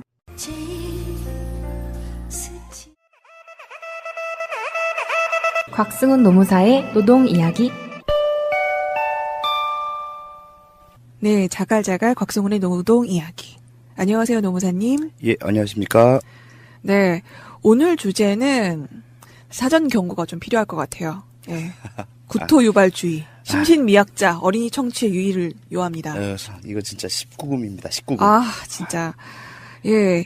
이제 국정감사를 준비하면서 공공기관 내에서 직장 내 성희롱 문제가 이제 기사화되고 있는데요. 사실 이 문제가 갑자기 드러나는 것이 아니라 꾸준히 발생이 되어 온 문제인데 다시 한번 이제 이슈화가 되고 있습니다. 저희가 지금 녹음하는 오늘 철도 국정감사가 이루어지고 있는데요. 코레일 관광개발, 지금 현재 승무원을 고용하고 있는 코레일 관광개발 자회사에서 성희롱 문제가 이슈화가 됐습니다. 그럼에도 불구하고 이 코레일 관광개발 사장의 대답은 네, 알겠습니다. 로 끝났어요. 말이 돼요? 너무 어처구니 없죠?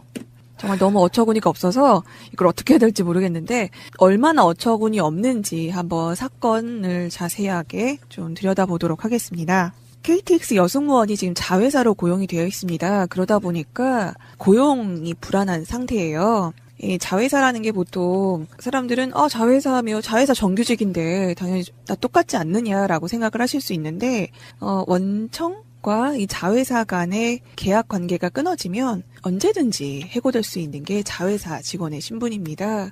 그리고 이 자회사가 주먹구구식으로 마음대로 운영이 되다 보니까 승무원을 마음대로 등급을 매기고 하다 보니까 그 상사의 권한이 굉장히 커요.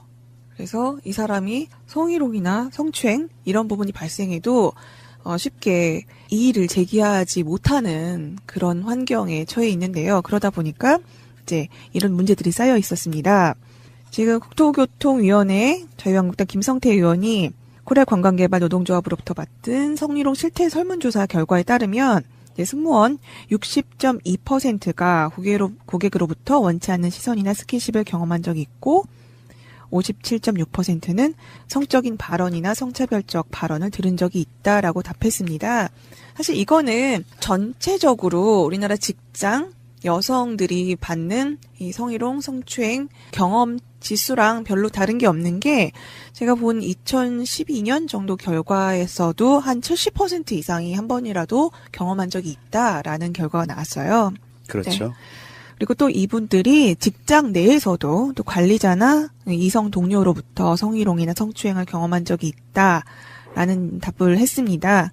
그래서 22.7%는 이제 원치 않은 스킨십, 시선, 발언 이렇게 들은 적이 있다고 하는데요. 이런 것에 대해서도 인사상의 불이익을 우려해서 참았다라고 얘기를 했대요. 하지만 이제 이것은 이제 통계인 거고요. 이제 구체적인 사례를 보면은 2015년 1월 26일 날 숙소에서 함께 승무한 선임 승무원과 후임 승무원, 그 판매 승무원 여자분 3명이 진주 여자 숙소에서 함께 술을 마시게 되었는데 이때 그 네. 선임 승무원하고 후임 승무원은 남자죠. 네, 그리고 남자 승무원, 판매 승무원만 여자분. 여자분이시고. 네. 그래서 술을 마시던 중 판매 수원 여자분이 잠이 들고 그리고 선임 승무원 분들이 이제 취해서 자기 방으로 가서 잔다고 하더니 이 후임 승무원 남자분인 후임 승무원이 뒷정리를 하고 간다고 말하고서는 잠든 판매 여승무원을 성폭행하는 사건이 발생했습니다. 네. 이것이 발생 이후에 그 여승무원에게 폭언 및 협박을 가해서 사건을 은폐하려고 시도를 했었다는 거예요.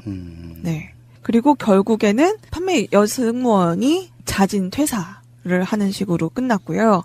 그 성폭행 가해자는 아무런 그 처벌도 없고 그냥 자진 퇴사로 퇴직금 등의 손해 없이 그냥 일을 마무리하는 식으로 이제 끝났어요. 어떤 징계를 안 네, 했던 거예요? 전혀 회사 차원에서 징계가 없었다는 거죠. 성폭행을 한 사람이 그 후임 승무원 남자죠. 네. 그러면 쉽게 말하자면 이거 강간범 아닙니까? 그러니까 근데 강간범입니다. 강간범을 그 징계조차도 안 했다. 그리고 덮고 네. 형사처벌도 하지 않고 형사고발도 안 하고 이런 거는 좀 그 성폭력 즉 강간을 거의 방조한 건데요. 이게 정말 자회사기 때문에 이렇게 정말 어이없는 상황이 발생했다고 보는데요. 오히려 그 피해자인 판매 승무원이 동료들이 수군거리고 흘러나오는 여러 소문들이 있어서 회사에다가 불편함을 호소를 했는데 스케줄을 보통 이제 승무원들은 다 스케줄을 달리 가는데 이거 조정해달라 회사 측이 요구했더니 해줄 수 없다라는 그 결과가 나와서 결국엔 회사를 다닐 수 없도록 된 그런 사건입니다.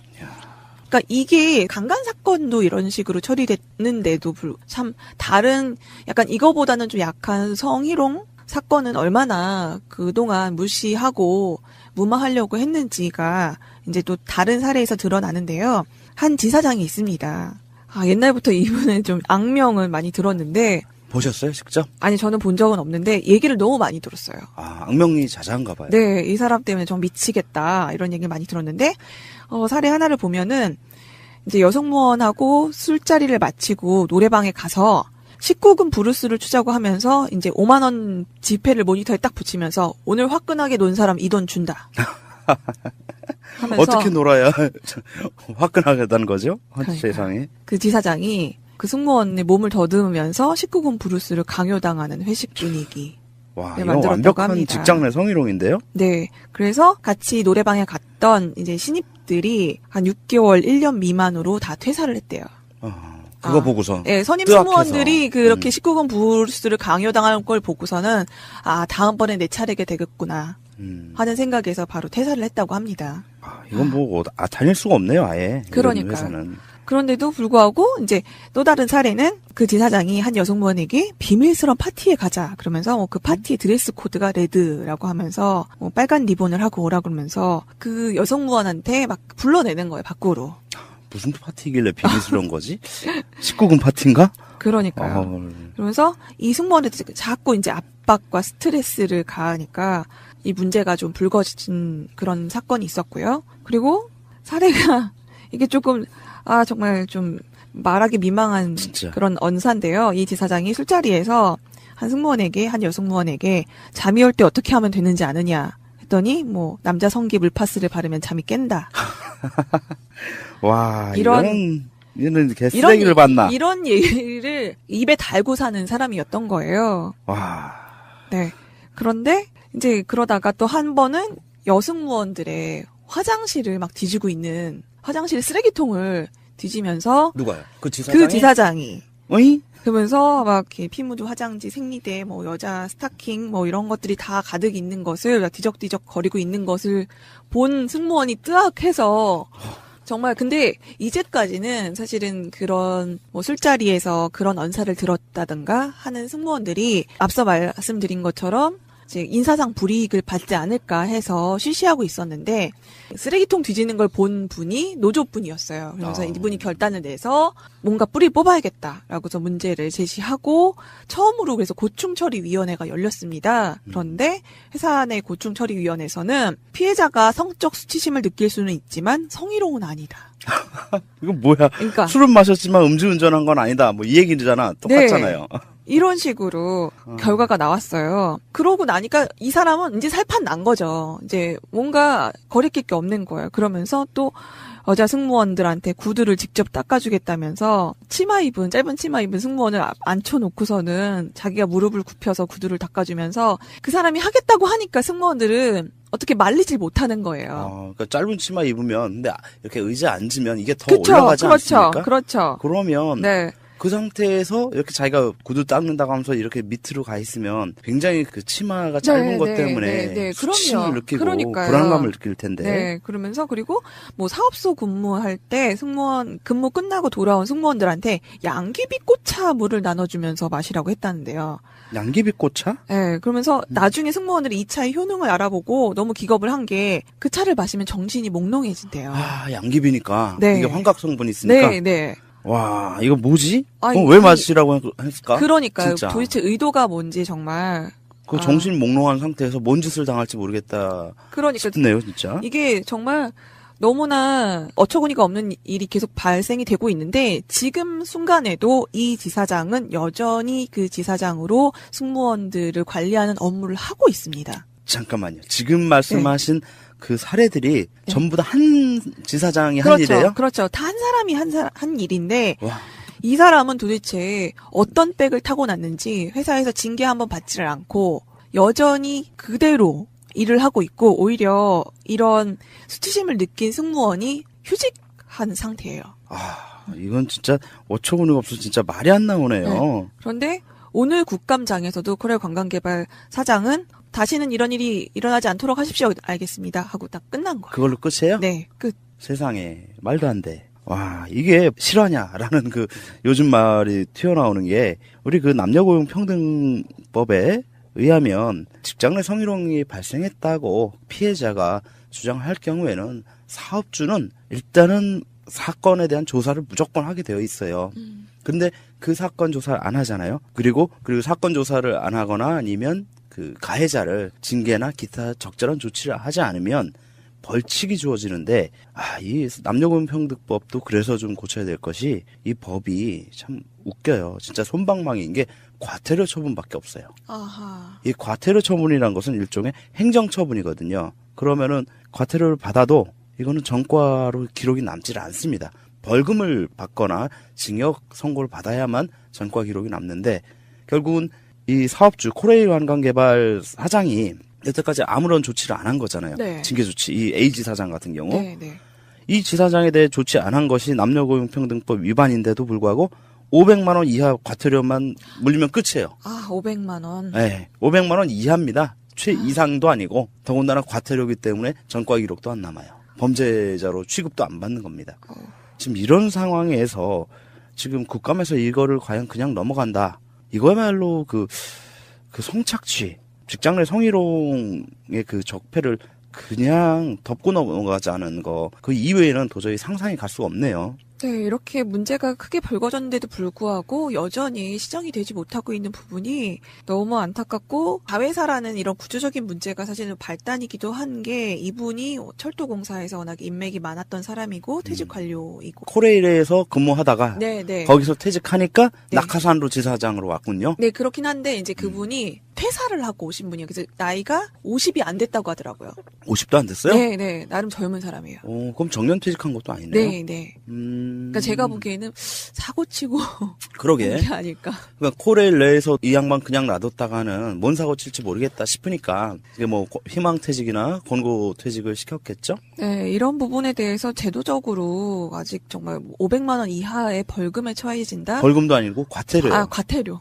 더군다나 벌금이 아니고 과태료. 예. 네, 항목이 다르군요. 그러니까 벌금의 경우는요. 그 벌금을 납입하지 않으면 전과로 남은 거는 둘째치고 벌금을 납부하지 않으면요.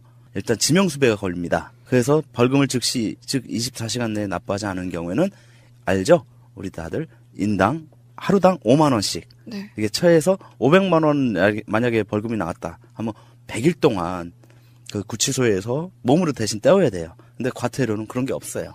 안 내도 오랫동안 놔뒀다가 나중에 과태료에 대한 부분을 강제 집행만 할 수 있을 뿐이죠. 그런데 500만 원까지도 사실 안 나올 가능성이 개연성이 높죠. 이해하니까. 그러네요. 관리, 책임 소홀 뭐 이런 거 하면서 뭐 정상을 참작해준 너무 관대하시잖아요. 또 그런 분들이. 그렇죠. 네, 이렇게 코레일 관광개발, 코레일 자회사의 사례뿐만 아니라 지금 고용노동부 산하에서도 비슷한 그 사례가 발생을 했는데요. 고용노동부 산하의 공공기관 한국장애인 고용공단에서 2년 연속 성희롱 사건이 발생했다고 합니다. 예. 국회 환노위 소속 한정혜 의원이 장애인 고용공단에서 제출받아서 공개했는데요. 최근 3년간 성희롱 발생 현황에 따르면 직업훈련 동료 교사 성희롱 사건의 가해자 박모 씨는 2명의 피해자에게 계속 성희롱을 했다고 합니다. 안 씨 등의 그런 사례를 보면요. 오늘 점심은 뭐 드실래요? 라는 질문에 너. 이거 진짜 정말 쓰레기들. 입을 꼬매버리고 싶네. 끈이 있는 블라우스나 원피스를 입은 피해자에게 끈을 풀어보고 싶다.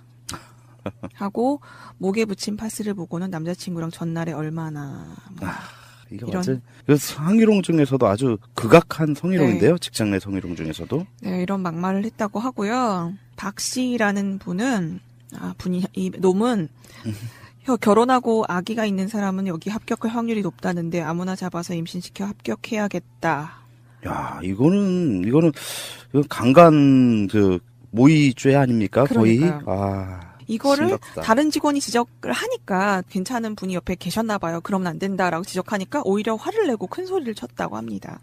기본적으로 인식 수준 자체가 수준 이하인 분들이 계시는 것 같은데요. 그런데 이제 장애인 고용공단에서는 이런 성희롱 고충 신고 접수 후 가해자를 전보 실시하고 피의자와 격리하고 안 씨 등 2명에게는 면직과 견책, 또 박 씨에게는 면직 징계를 내렸습니다. 여긴 징계는 그래도 이루어지긴 했어요. 징계를 하긴 했네요. 네, 코레일 관광개발은 여전히 아무런 징계도 없이 그냥 일하고 있어요. 오히려. 그러니까 여기 지금 장애인 고용공단 같은 경우는 그래도 그 노동부 산하 공기업이기 때문에 네. 그나마 이런 형식적으로나마 이거 물론 이것도 솜방망이 쳐버리죠. 그렇죠. 그래도 징계는 하긴 했어요. 그리고 가해자와 피해자를 이제 격리 조치하는 최소한의 조치는 했는데 지금 그 코레일 관광개발은 너무 심한 것이 지금 그 피해자를 가해자로부터 격리 조치도 안 하고 그리고 가해자가 동일한 짓을 7번을 하는 동안에 한 번도 징계를 하지 않았다.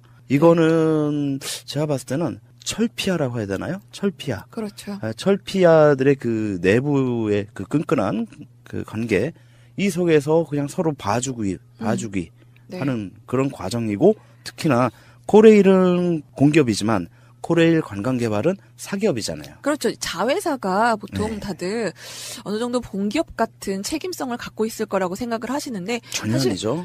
그냥 민간 기업이나 다름이 없습니다. 그렇죠. 출자만 공기업이 한 그냥 거죠. 지분만 갖고 있다 뿐이지 그냥 하청업체, 위탁업체나 다를 바가 없어요. 그렇죠. 그냥 노무 대행 기관으로서 역할을 그러다 하죠. 보니까 이 사람들이 마구잡이로 이렇게 운영을 하는 거예요. 회사 차원에서 이런 징계도 없이. 그러니까 성희롱 사건은 그러니까 개인적으로 소송을 걸어서 민사 사건으로 이렇게 뭐 해결을 하지 않으면 그 개인적으로는 전혀 피해를 받는 게 없는 거죠. 그렇죠. 그런 상황에서 징계를 피해자 입장에서는 직장 내 성희롱 이런 거 당했다 해서 그 가해자를 만약에 형사고발이랑 그 민사상 소송 제기하게 된다면 결국은 또 위에서 윗선으로부터 엄청난 눈치와 보이지 않는, 드러나지 않는 불이익을 받을 가능성이 굉장히 높다고 보여져요. 네, 그러니까 피해 승무원들도 이렇게 말하는 게 이렇게 성희롱 사건이 불거지면 그 다음 코레일과의 계약 때 계약 성사가 이루어지지 않을 수 있다. 그렇기 때문에 그 사람 하나 입만 막으면 된다라는 식으로 문제를 접근한다고 해요. 그럴 수도 있죠. 네. 뭐 코레일 측이나 아니면 코레일 관광개발 측에서는 만약에 그 A 지사장 같은 경우 형사고발하고 민사소송하고 한다면 그걸 이유로 코레일 측에서는 코레일 관광개발하고 이제 그렇죠. 더 이상 위탁 업무를 이제 더 이상 안 맡기겠다. 이래버리면 거기 있던 승무원들은 하루아침에 실직자가 되는 거예요. 그렇죠. 그쵸. 근데 뭐 승무원이야 다른 회사로 가면 뭐 고용 승계나 뭐 이런 식으로 뭐 전환을 할 수는 있겠지만 그 회사상으로는 이제 정말 승무 업무라는 게 위탁을 받았다는 게 그냥 하늘에서 돈이 뚝 떨어진 거거든요. 네. 그러니까 그런 계약 관계를 유지하기 위해서도 이 사람을 징계하거나 하는 기록이 남으면 안 되는 거죠. 그렇죠. 그런 상황에서 너 때문에 우리가 전부 다 그 실업자가 됐다. 네. 만약에 이제 또 다른 제3의 자회사를 만든다 하더라도 100% 다 끌고 가지 않을 수도 있단 말이에요. 그렇죠. 왜냐하면은 이게 법적으로는 고용승계 의무가 네, 맞습니다. 없거든요. 맞습니다. 그런 상황이라면 이 피해자 입장에서는 그 성희롱에 대해서 어떤 조치를 한다는 것이 자기 때문에 동료들이 일자리를 잃었다라는 그런 괜한 미안함을 또 가질 수가 있단 말이죠. 네. 이런 구조 때문에 지금 계속 공기업의 자회사에서 일어나는 직장 내 성희롱이란 것이 근절되기가 굉장히 근본적으로 어렵지 않나. 네, 악순환이 계속 반복되고 있는데요. 이제 이런 성희롱 문제가 이렇게 징계나 이거 제대로 된 절차를 통과하지 못하는 것도 이제 뭐 회사 입장에서는 그렇게 고용 관계에 문제가 생길 수도 있고 마치 산재 처리 안 해주는 거나 마찬가지인 그렇죠. 거죠. 예. 네, 뭐 무사고를 며칠 유지해야지 뭐 이렇게. 그렇죠. 똑같죠. 그러니까 그런 식으로 해서 자기 회사가 아무 문제가 없다는 걸 만들기 위한 간부들에 의해서 이렇게 애꿎은 희생자만 이렇게 발생을 하고 있는데요. 저는 이 점에서 이렇게 다시 한번 생각해 봅니다. 지금 장애인 고용공단 같은 경우와 이제 비교해 보자면 여기는 그래도 조금이라도 솜방망이라도 처벌을 했잖아요. 네, 맞습니다. 징계를 했죠. 근데 여기는 지금 그 자회사이기 때문에 그런 거 없이 다 그 철피아들 서로 짬짬이 하는 그 과정에서 징계도 안 하고 이렇게 그 개망나니가 막 이렇게 망나니 짓을 하고 다녀도 전혀 이렇게 하지 않는 상황이라면 정말 그 코레일 관광 개발 없애고 거기 있던 직원들 코레일이 직접 고용한다면 이런 사태가 과연 벌어지겠나? 네, 안 벌어진다고 저는 상황은 봐요. 전혀 다른 모습으로 아마 처리가 될 겁니다. 그렇죠. 공기업이라면 그 내부에서 발생하는 일단 사전 예방 조치도 보다 철저하겠고 만약에 불미스러운 상황이 발생한다면 그에 대한 사후 처리도 보다 똑부러지게 하겠죠. 네. 그렇기 때문에 더더욱 KTX 여승무원들의 직접 고용이 이런 점에서도 꼭 필요하다라고 저는 좀 봅니다. 네, 안타까운 건 이제 오늘 국감장에서 이렇게 그냥 스무스하게 아무 일도 없이 네 알겠습니다 만으로 지나갔다라는 점이 좀 아쉬운데요. 이후에도 꾸준한 이제 문제 제기와 관심으로 이 문제가 꼭 시정될 수 있도록 여러분들께서도 많은 관심 부탁드립니다. 네. 이런 성희롱 문제가 사실은 피해자가 큰 결심을 해야지만 그렇죠. 문제가 좀 해결될 수 있다는 부분이 되게 안타깝습니다. 아직 또 피해자를 보호할 수 있는 제도가 미흡한 부분도 굉장히 많거든요. 그렇게 뭔가 문제를 크게 발언을 하다가 2차적인 피해를 더 받는 경우도 생기는데요. 부족한 부분, 그런 피해자분들이 용기를 낼 수 있도록 사회적 인식이 또 바뀌어지고 개선돼 나갔으면 좋겠습니다. 공기업에서만이라도 먼저 선도적으로 이런 제도를 하나 좀 그 징계 제도를 좀 도입했으면 좋겠습니다. 갑자기 드는 생각인데 만약에 직장 내 성희롱이 발생하고 그 직장 내 성희롱이 명백히 사실로 드러날 경우에는 가해자가 일반적으로 그 가해자가 피해자보다는 그 상급 직위에 있는 경우들이 대부분이잖아요. 그럴 경우에는 그 상급자를 피해자와 동일한 직급이나 아니면 그 밑으로 강등시키는 그런 그 강제 규정을 꼭 만들었으면 좋겠어요. 직급을 낮춰서 예. 뭐 다른 의무화시키는 것 그렇죠. 그것을. 우선은 그 직위를 낮추는 거는 그렇죠. 의무화시키는 걸로. 예. 그러면은 그 가해자 입장에서는 얼마나 또 치욕적이고 그렇죠. 그 회사 못 다니죠, 자기는 더 이상. 어쩌다가 사장님이 비정규직이 될 수도 있겠네요. 그렇죠. 사장은 아예 잘라버려야죠. 그렇죠. 공기업의 경우는 사장은 자르고, 뭐, 물론, 아까 이런 그 지사장 같은 케이스도, 물론 당연히 잘려도 10번을 더 잘렸어야죠. 하나하나가 전부 다 해고의 사유가 되는 사안들인데요. 네. 세상의 절반이 여성입니다. 이 여성이라서 위험하다고 느끼는 일 더는 없길 바라고 또 서로서로 이해하는 배려가 문화가 되는 그런 사회로 발전했으면 좋겠습니다.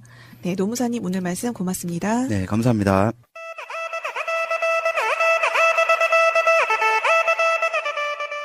초등학교 졸업하셨나요? 국민학교 졸업하셨나요? 처음 초등학교로 명칭이 바뀐다고 할 때 어색했던 어감이 어느새 자연스럽게 변해버렸습니다. 처음 우리 프로그램 이름이 자갈자갈로 정해졌을 때도 살짝 뭐지? 했던 느낌도 지금은 자갈자갈 귀여운 느낌이 들기도 하는데요. 청취자분들은 어떠신지 궁금하네요. 자꾸 보면 정든다고 하잖아요. 매주 만나는 이 기분, 좋은 느낌 계속 이어갔으면 좋겠습니다. 자갈자갈 여기까지 이야기 나눠봤고요. 다음 주에 만나요. 케어에 대한 반발이 나오고 있는 게 있어요.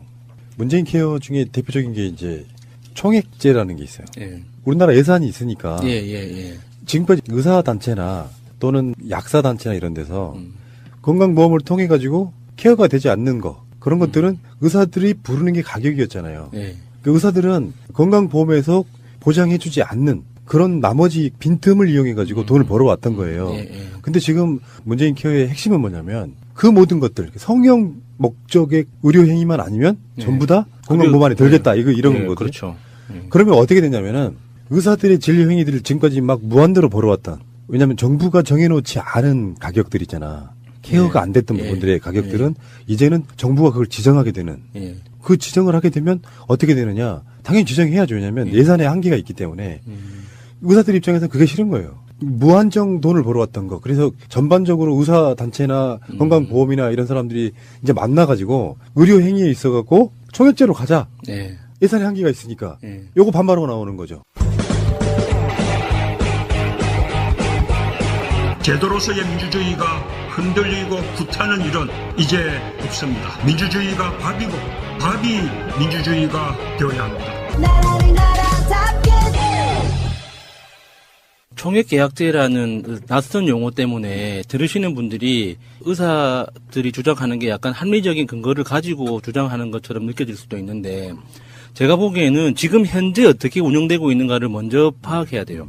그러니까 지금은 건강보험심사평가원이라고 있죠. 그러니까 그 심사평가원, 그 심평원이라고 알려져 있는 그 심평원에서 병원에서 제출한 청구서 있잖아요. 건강보험 청구서를 평가해서 심평원이 이거는 지급을 해도 괜찮아라고 하는 돈에서만 지급을 해주고 있거든요. 그러니까 지금 그 문재인 정부에서 이야기하는 거는 그 심평원이 1, 20년 운영되어 오면서 누적된 데이터가 있을 거잖아요. 그러니까 거기에 봐서 각 의료기관별로 예상되는 내년도 총 지급액을 미리 정해놓고 이 안에서 지급을 하겠다. 만약에 그 의료기관에 특별한 일이 있어서 그거보다 상회하는 지급 그 이슈가 생기면 그 심평원에서 평가했던 것처럼 그런 식으로 가겠다는 거거든요. 그러니까 지금 현재 운영하고 있는 것과 크게 다르진 않아요. 그런데 내년도 그 수익이 예상 가능해진다는 차이가 있는 거죠. 의료기관 입장에서는 단순히 이제 의료 행위라는 것 자체가 공적인 성격이 굉장히 크기 때문에 봉사의 의미도 있지만 비즈니스로서의 의미도 있는 거잖아요. 그러니까 비즈니스로서의 자기 직업을 봤을 때 내년도 수익이 미리 딱 제한돼 있다, 예상 가능해진다라는 것 자체가 사실 용납하기 힘들다는 뜻인 거죠. 근데 제가 봤을 때 이게 약간 선동성 의미가 있는 게 예. 뭐냐면요. MRI 같은 거 예를 들어 볼게요. 만약에 이게 보장이 안 될 때는 비급여, 보장이 안 될 때는 아파 죽겠어 찍어보고 싶은데 못 찍었단 말이에요. 근데 이게 대부분의 것들이 급여가 된다고 하면요. 굉장히 많은 국민들이 그걸 하게 되는, 의료행위 해오지 않았던 것들을 하게 되는 효과가 있단 말이에요. 제가 봤을 때는 의사들한테 결코 손해나는 일이 아니에요. 이게 그러니까 환자 입장에서 제가 이렇게 오랫동안 보호자 생활을 하면서 느낀 불합리 중에 하나가, 예를 들어서 병원을 옮긴단 말이에요. 서울에서 치료를 받다가 이제 거의 치료 마무리 단계가 돼서 이제 부산으로 오게 됐어요. 그러면은 서울에 있는 병원에서 부산으로 옮기잖아요. 그러면은 서울에서 그 검사했던 모든 진료 기록과 MRI 그 뭐 필름이나 여러 가지 데이터들을 고스란히 받아서 가져간단 말이죠. 부산에 있는 병원에. 근데 부산에 그 병원에 가면 그 모든 검사부터 진료를 다시 합니다. 왜냐? 내가 한 게 아니라서 나는 믿을 수 없다 이거예요. 그러면 환자 입장에서는 똑같은 진료를 몇 번씩 해야 되는 거예요. 그러니까 이런 거에 대해서 이게 그렇게 사라질 수 있는 거죠. 만약에 여기서 말하는 총액계약제로 집행을 하면 병원 입장에서는 무조건 환자한테 하라고 요구할 수가 없어요. MRI 같이 그 비싼 그 진료 같은 진료들은 자기들이 월 평균 그 MRI 촬영 횟수를 딱 정해놓고 정말 필요한 사람한테만 이야기를 해 권하게 되거든요. 근데 지금은 정말 불합리한 게 많긴 많아요, 진짜. 그러니까 여기다가 이제 하나 추가가 의사들만 반발하고 있는 게 아니고 약사들도 그런 건데 실제 약의 원가를 보니까 너무 비싸게 팔더라 이거야. 그래서 이것을 현실화시킬 수 있는 여지가 실제로 5년간이요. 5조에서 13조 정도를 아낄 수가 있대요. 그 정도로 약값이 부풀려져 있는 거예요. 그러니까 그렇게 되면 이제 약가하고 의료 수가하고 이제 총액 인건비니까 나눠 먹기 식의 문제가 이제 되는 건데, 어쨌든 저는 우리가 어떤 입장을 취해야 되는 거야에 대해서 좀 얘기를 해보면, 문재인 케어는 복지국가로 가는 길에 기초 단위의 정책이거든요. 그럼 그거를 성공시켜야 되는 거잖아요. 성공시켜야 되는데, 그러면 제약사의 원가 공개가 좀 필요하다. 일단은. 그리고 아까 말씀하셨던 대로 저도 이제 그런 경우가 굉장히 많거든요.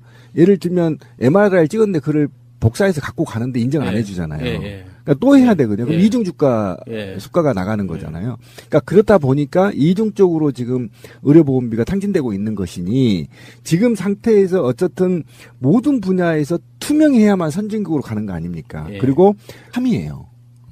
그러니까 뭐냐면 공무원 수가 많으면 혈세를 많이 낸다고 생각하는데 그렇지 않습니다. 분명히 말씀드리지만 행정 서비스가 늘어나고, 지금 왜 문재인 대통령이 공무원 수를 늘리려고 하냐면 이건 시대적 부흥이에요. 왜 그러냐면 대기업은 절대 일자리 창출 못합니다. 내 장을 지집니다. 그건 맞아요. 100대 기업들은 절대 일자리 창출을 못합니다. 그러면 앞으로 일자리를 창출할 수 있는 블루오션은 공공영역이에요. 그러면 공사 같은 데를 저렇게 무방비 상태, 한번 강원랜드 보자고. 이게 공사거든요. 강원랜드를 채용자 90%를 다 청탁으로 했잖아요. 그죠? 먹잇감이었죠, 자유한국당 애들. 먹잇감이었잖아요.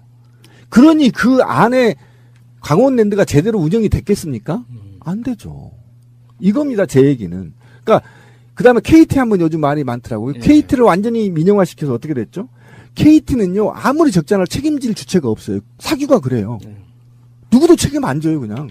그러니까 이런 것들을 다시 환원시켜서 일부 국가가 공공지를 통제할 수 있고, 그다음에 예산을 심의하고 감시할 수 있는 권한들을 막강하게 갖고 있어야 된다. 그래서 이것이 공공영역 일자리를 만드는데 추가로 만들 수 있다면 바로 공사 부분에 대해서 일부 의결권과 예산 집행권들을 실제 공무원들로 교체해 나가는 광범위한 사회적 제도 개선이 필요하다. 저는 이렇게 봅니다. 4대강도 그 중에 하나입니다. 4대장을 공무원이 했다면 못합니다. 왜 그런지 아세요? 처먹었다 자기 7억 대는 연금 날라가거든요. 그러면 연금보다 더 많이 처먹어야 되는데 하위직 중에서 저 못합니다 나가버려요. 또 다른 부서로 보내주십시오 이래버려요. 요즘은. 그거는 4대강 무조건 그렇게 굽실거리기 못 하거든요. 그러니까 그런 측면이 있다는 것을 분명히 말씀드리고, 문재인 정부의 공무원 수 늘리는 것은 시대적 흐름이고, 그다음에 OECD 국가의 평균치도 지금 안 되는 상황에서 하고 있기 때문에 일부 정치적 집단이 세금 많이 낸다고 하냐? 이거는 아닙니다. 오히려 세분화되고 다변화되는 한국 사회에 능동적으로 국민들한테 서비스를 제공하기 위해서는 전문적인 공무원들이 필요하다. 그러니까 4대강 해가지고 수질만 악화됐잖아요. 그럼요. 저쪽 사람들의 실드가 뭐였는 줄 아세요? 4대강 아무 문제 없는데 물을 제대로 정화하지 못해서 내려보내니 거기에 녹조가 생겼다 이런 논리로 방어를 했거든요. 지금 현재 낙동강이라든지 올해 6월 달부터 개방했잖아요. 그리고 내년 2월까지 또 개방을 계속 한다고 해요. 실제로 녹조가 엄청 사라진 이 상태를 우리가 보고 있긴 한데 사실 아까 처음에 말씀드린 것처럼 대표적으로는 보수공사를 해야 돼. 그러면서 이렇게 유지 관리하는데 드는 비용만 1년에 조 단위에 가깝습니다. 예, 조 이상 들어가죠. 그런 상태를 만들어 놓고 이명박 4대강에 대해서 이제는 자유한국당 쪽에 실드를 못 쳐요. 5월 달에 4대강 사업에 정책감사하라고 지시를 했을 때 이명박한테 나왔던 메시지가 있습니다. 감사와 재판, 평가가 끝난 전 정부의 정책 사업을 또다시 들춰 정치적 시비거리를 만들기보다는 4대강 살리기 사업의 후속 사업을 완결하고 확보한 물을 잘 관리해 당면한 가뭄을 극복하는 데 힘써야 할 것이라고 주장했습니다. 정말 죽여버리고 싶지. 4대강 살리기 사업은 이명박 정부가 추진한 종합적인 치수 사업입니다. 그동안 버려졌던 강을 되살리고 기후변화에 따른 자연재해에 대비하며 수자원을 확보하기 위해 수행됐습니다. 아니, 그 더러운 문장을 갖다가 이렇게 이쁜 목소리를 읽으면 굉장히 뭔가 안 맞아요. 다시 읽어드릴게요. 이명박 정부가 추진한 종합적인 치부 사업. 그 어쨌든 지금 수자원공사가 안고 있는 각종 부채 그리고 앞으로 나갈 돈들은 저는 이명박이 저수지를 찾아서 그 돈으로 충당해야 된다. 저는 이게 뜬금없을 수도 있는데 이게 수자원공사 이야기 하다가 수자원공사를 방문했던 기억이 나서 그 수자원공사 방문했을 때 느낌이 뭐였냐면 와, 이 좋은 걸 나 혼자 보기 아깝다라는 생각을 했거든요. 그러니까 보통 우리 지금 현재 이제 인기 있는 관광 프로그램 중에 청와대 이제 그 관람하는 둘러보는 프로그램 있잖아요. 그런 걸 행정부 차원에서 청와대 담당자 듣고 계시죠? 한번 기획을 했으면 좋겠어요. 수공뿐만 아니라 대부분의 이제 거대 공기업들이 있죠. LH공사나 뭐 한전이나 뭐 이렇게 한수원도 마찬가지예요. 본사에 가보면 그냥 이거는 그냥 나 혼자 보기 너무 아깝다. 굉장히 잘 꾸며져 있고 그 자기들이 하는 어떤 그 공적 미션을 설명하기 위해서 홍보실에서 그 조직적으로 굉장히 준비가 잘 돼 있거든요. 근데 왜 그거를 국회의원이나 보좌관들만 활용하냐고요. 일반 시민들이 언제나 관람하고 그 방문하고 했을 때 체계적으로 이렇게 홍보할 수 있으면 그 사람들이 이제 시민들이 본능적으로 알 거라고 생각해요. 이게 비판할 지점과 칭찬할 지점이 동시에 있거든요. 그 수자원공사라는 기관이 이렇게 화려한 건물을 써야 할 이유가 뭔가에 대해서 한번 따져보게 되는데 따지다 보면 수자원공사가 중요한 일을 하고 있거든요. 예, 그런 식으로 이게 좀 이렇게 더 공기업이나 공공기관이 시민들하고 좀 더 거리를 좁히는 그런 일들이 있어야 되지 않을까 싶어요. 그때 당시 음모론 기억나실지 모르겠는데 한번 상기시켜 드릴게요. 이명박은 수지를 악화시킴으로써 불판매 사업을 하려고 했다. 이런 그런 의혹도 있었어요. 했다고 잡았다고 돈 물어주는 거잖아요. 국민의 세금 또는 그것에 비슷한 유형에 해당되는 것들을 다수 약자 국민들이 위해서 쓰느냐 안 쓰느냐 요거거든요. 근데 아까 제가 제목을 이렇게 말씀드렸잖아요. 예산에 너무 다른 사용처라고 표현했잖아요. 드디어 수자원공사 4대강 사업의 주역 수자원공사에서 뒤늦은 양심 고백, 참회, 석고대죄 4대강 사업이 국민적으로 심려를 끼쳐서 반성한다 이런 메시지가 왜 지가 합니까? 이게 지금 국정감사에서 답답하죠. 지금 여당 의원들이 물을 거 아니에요. 4대강 사업에 대한 어떤 이런 것들을. 그러니까 수자원공사 경영진 입장에서는 국민들한테 심렵게 죄송하다고 이번에 SBS가 단독 보도한 거 보면은 뭐가 나왔냐면 4대강 보호 밑을 다 촬영해 봤어요. 와. 다 쇄골돼 있죠. 이대로 두면은 그냥 무너지게 돼 있는 경우가 너무 많은 거예요. 강바닥에다가 너무 공사를 날림으로 해가지고 그러면 그거 어떻게 해야 돼? 결국엔 폭파해야 돼요. 제가 볼 땐 아마 조만간 재앙이 한번 올 거예요. 에이, 그러지 마요. 아니, 제 말은 그 이유가 뭐냐면 우리나라가 20년에 한 번씩 큰 폭우가 오거든요. 네. 그럼 다 쓸려버려요, 저거. 두고 보세요. 강도 터지고요. 왜 그러냐면 강우강도라는 게 있고 비가 산에 내리면 이 산에 내린 비가 강으로 도착하는 시간을 유달 시간인가 도달 시간인가 될 거예요. 이게 빠르면 빠를수록 홍수가 날 확률이 높아요. 근데 4대강을 정비해버렸잖아요. 그러니까 유달 시간이 많네요. 유달 시간이 짧아져 버렸어요. 그러니까 물이 급격하게 어디로 모여? 4대강으로 모이죠.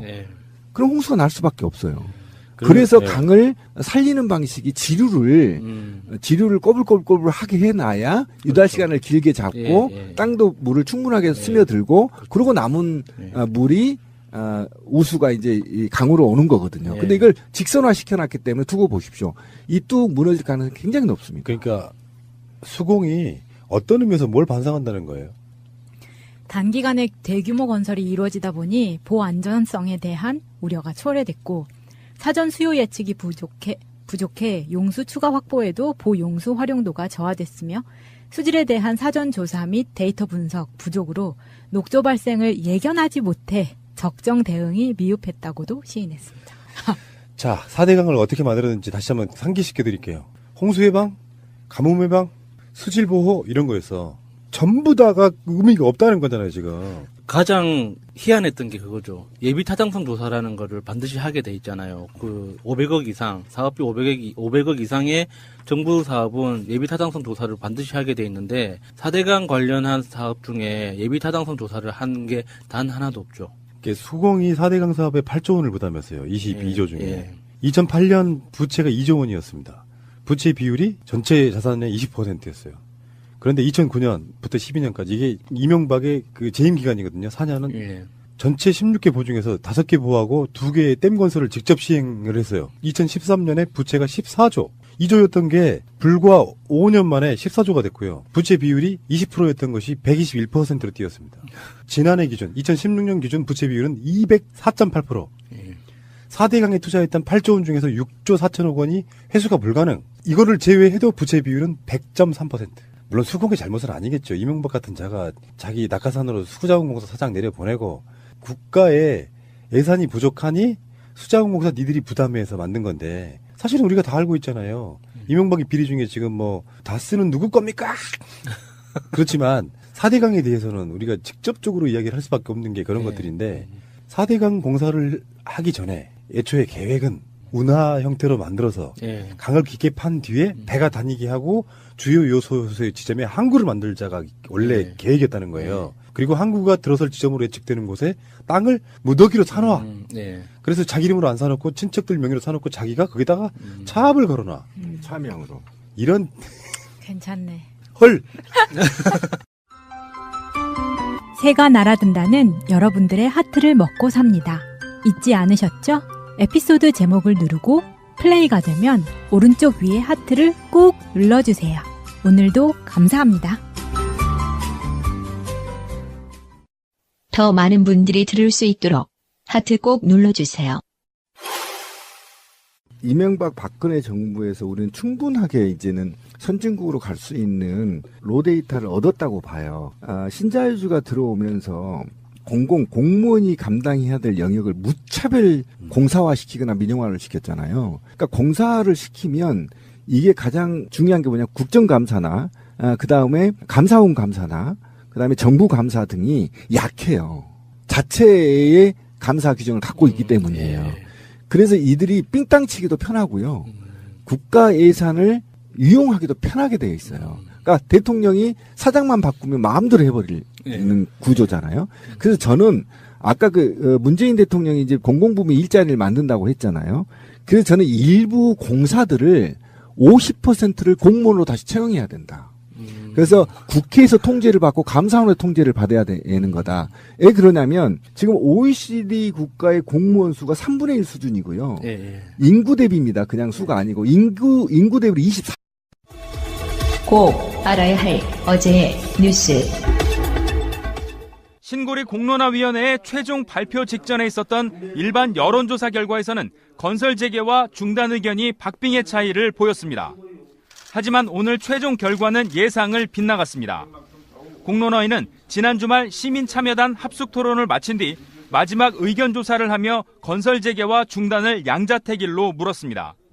그 결과 건설 재개는 59.5%, 중단은 40.5%로 19%포인트나 차이가 벌어졌습니다. 오차 범위는 95% 신뢰 수준에서 플러스 마이너스 3.6%포인트로 산출됐습니다. 오차 범위를 벗어나서 통계적으로 유의미한 차이를 보였다고 말씀드릴 수 있습니다. 연령과 지역별로는 40대와 호남, 제주 지역을 제외하고는 고르게 건설 재개 의견이 많았습니다. 반면 에너지 정책에 대해서는 원자력 발전을 축소해야 한다는 비율이 유지 또는 확대보다 압도적으로 많았습니다. 원자력 발전을 축소하는 방향으로 에너지 정책 결정을 할 것을 정부에 권고합니다. 공론화위원회는 이런 내용을 담은 권고안을 발표 직후 국무총리에게 전달했습니다. 정부도 위원회의 권고를 존중한다고 밝혔습니다. 오는 24일엔 권고안을 국무회의에서 의결할 계획입니다. 이후 한국수력원자력이 건설 재개를 통보하면 원자력안전위원회는 현장 안정성 확인 절차를 거쳐 공사 재개를 최종 승인할 예정입니다. 국감에 나선 여당 의원들은 오늘 새벽 영장이 기각된 추명호, 추선희 씨를 집중 거론했습니다. 이들의 범행 가담 정도가 상당하고 증거인멸과 도주 우려도 작지 않다면서 영장 전담 판사들의 판단 기준에 의문을 제기했습니다. 작은 역할을 한 사람에 대해서는 영장이 발부가 되고 더 큰 역할을 한 사람에 대해서는 영장이 발부가 되지가 않으면 국민들은 이 영장방을 발부에 대해서 수긍할 수가 없다는 것입니다. 이미 멍텅구리 PC를 없애고 사무실과 집을 깨끗이 치우고 검찰 압수수색 때도 문을 잠그고 항거했다고 합니다. 검사 출신 금태섭 의원은 비공개로 이뤄지는 영장실질심사 제도 자체가 달라질 필요가 있다고도 언급했습니다. 건전한 비판을 할 수도 있어야 되는 그런 절차가 밀실에서 영장전담 판사 한 명이 10몇 시간 동안 해서 사실상 결론을 내는 것이 바람직하다고 생각하십니까? 하지만 야당은 이 같은 지적에 대해 정치 공세라고 했습니다. 적폐청산 사건이 아니면 과연 여기에 대해서 이렇게 목소리를 높였겠느냐, 이런 측면에서 이게 굉장히 정치적인 접근이다. 강형주 서울중앙지법원장은 영장 기준에 대해 객관성과 명확성을 높이도록 노력하겠다고 밝혔습니다. 자유한국당 홍준표 대표가 미국 방문 일정을 앞두고 당 윤리위원회를 소집했습니다. 윤리위는 앞서 당 혁신위원회가 요청했던 대로 박근혜 전 대통령에 대한 자진 탈당 권고안을 의결했습니다. 이와 함께 친박계 핵심인 서청원, 최경환 의원에게도 자진 탈당할 것을 권고했습니다. 탈당 권유로 결정이 났습니다. 보수 진영의 결집을 위해서는 이런 결정을 해야 되겠다. 이로써 자유한국당과 바른정당 사이 보수통합 논의의 발판은 일단 마련됐습니다. 바른정당 통합파 의원들이 한국당에 합류할 수 있는 최소한의 명분이 확보됐기 때문입니다. 자유한국당의 혁신 조치가 과감하게 이루어지길 바라는 많은 의원들이 있다. 동참의 물질기를 더욱더 크게 할 수 있을 것이다. 하지만 앞날이 그리 밝지만은 않습니다. 일단 당헌 당규에 따라 박 전 대통령은 열흘 안에 탈당 신고서를 제출하지 않으면 최고위 의결을 거쳐 자동으로 제명됩니다. 문제는 서청원, 최경환 의원입니다. 현역 국회의원에 대한 제명은 당내 재적의원 3분의 2 이상이 찬성해야 확정되는데 당장 의원총회에서 친박계의 반발이 거셀 것으로 보입니다. 당사자인 최경환 의원은 부당한 징계 결정에 절대 승복할 수 없다며 독재적인 태도로 정당의 민주적 절차와 규정을 무시한 홍 대표가 즉각 사퇴해야 한다고 촉구했고, 지도부인 친박계 김태흠 최고위원도 대표가 독단으로 결정할 문제가 아니라며 윤리위 결정에 대해 당 최고위원으로서 강력히 반대하겠다고 밝혔습니다. 실제로 의총에서 서청원, 최경환 의원에 대한 제명이 거부되면 홍준표 대표의 리더십은 물론 보수통합 논의에도 타격이 불가피합니다. 여기에 바른정당 일부와 국민의당과의 통합 논의에까지 영향을 줄 수 있어서 자유한국당의 친박계 제명 논의가 올 하반기 전국의 최대 이슈 가운데 하나가 될 것은 분명해 보입니다. 방송 중간에 좋아요를 눌러주시면 새날팀들에게 큰 힘이 됩니다. 미리 감사합니다. 세이나. 트위터가 진짜 언론입니다. 이번 주제는 너무 다른 예산의 쓰임새 이런 얘기인데요. 문재인 거기에서 어느 정도의 각 그 수가들을 약가나 수가들을 어쨌든 사회가 인정할 정도의 기준이 생겨야 되는 거잖아요. 네. 무작정 지금처럼 이렇게 무방비적으로 지출하는 것은 좋지 않다. 단 목적은 어쨌든 이것이 문재인 케어를 파괴할 목적으로 이런 의사와 약사 집단들이 정부를 공격한다는 것은 지금 문재인 케어를 폐기하라는 거거든요. 이건 아니다. 그러면 합리적인 방안을 찾아낼 게 있고 또 지금 사실은 의료계도 지금 심각한 문제가 있는 게 뭐냐면 돈 되는 쪽만 지금 하고 있는 거잖아요. 그러면 사회적으로 의사들이 너무나 주가가 올라가 있는 것도 사실입니다. 다른 지역에 비해서. 그러다 보니까 그 사회적 지위에 맞게 돈을 벌려다고 보니까 어려운 데는 안 가고 성형이나 이렇게 떼돈 버는 데 가서 돈을 챙겨서 이제 그쪽 성형 천국이라고 하나요, 대한민국을? 뭐 그런 식으로 지금 하고 있는데, 근데 근본적으로 이 논의에서 아무리 우리가 신자유주의의 정점에 서 있다 하더라도 우려는 공공재이고 국민과 생명을 다루는 기술이거든요. 그렇다고 한다면 좀 안정적이고 그 다음에 충동적인 아닌 보다 더 진일보한 정책들이 만들어져서 이게 안정적으로 돼야 되지. 맨날 대통령만 바뀌면 이거 뭐 자기 약가 올리기 위해서 싸워 나가는 거 굉장히 바람직하지 않다. 하지만 이들이 주장한다 하더라도 합리적인 대화를 촉구해야지. 지금처럼 이 단체들이 사실 문재인 그 폐기를 요구한다는 것은 저는 이건 반역행위다. 그러니까요. 지금 의료업계가 힘들어진 이유가 사실 뭐 정책 문제도 있겠죠. 그러니까 지금 오랫동안 누적되어 있는 의료보험 체제의 어떤 문제도 있겠지만 사실 자기들끼리의 경쟁 때문에 출혈된 게 너무 많거든요. 2015년 메르스 사태 때 우리가 한번 확인한 거지만 공적 기관, 국가가 그 세운 의료기관이 대한민국만큼 부족한 나라도 없어요. 그러니까 의료의 공적 기능 자체가 없으니까 그 민간에서 경쟁을 통해서 이렇게 수익 사업 중심으로 이제 의료 행위가 많이 만들어지다 보니까 정치 큰 놈들만 잘 되는 방식으로. 그래서 실제로 이제 골목 상권처럼 마을 곳곳에서 이제 작동해야 되는 의료 행위들이 이제 거대 공룡한테 흡수되는. 그래서 그 고대 공룡에 흡수될 기회를 잃어버린 의료진들은 뭐 파산하거나 부도나서 이제 그 월급쟁이로 전환되고 하는 이런 방식이 계속 고착되다 보니까 의료계 전체가 힘들어지고 있는 거거든요.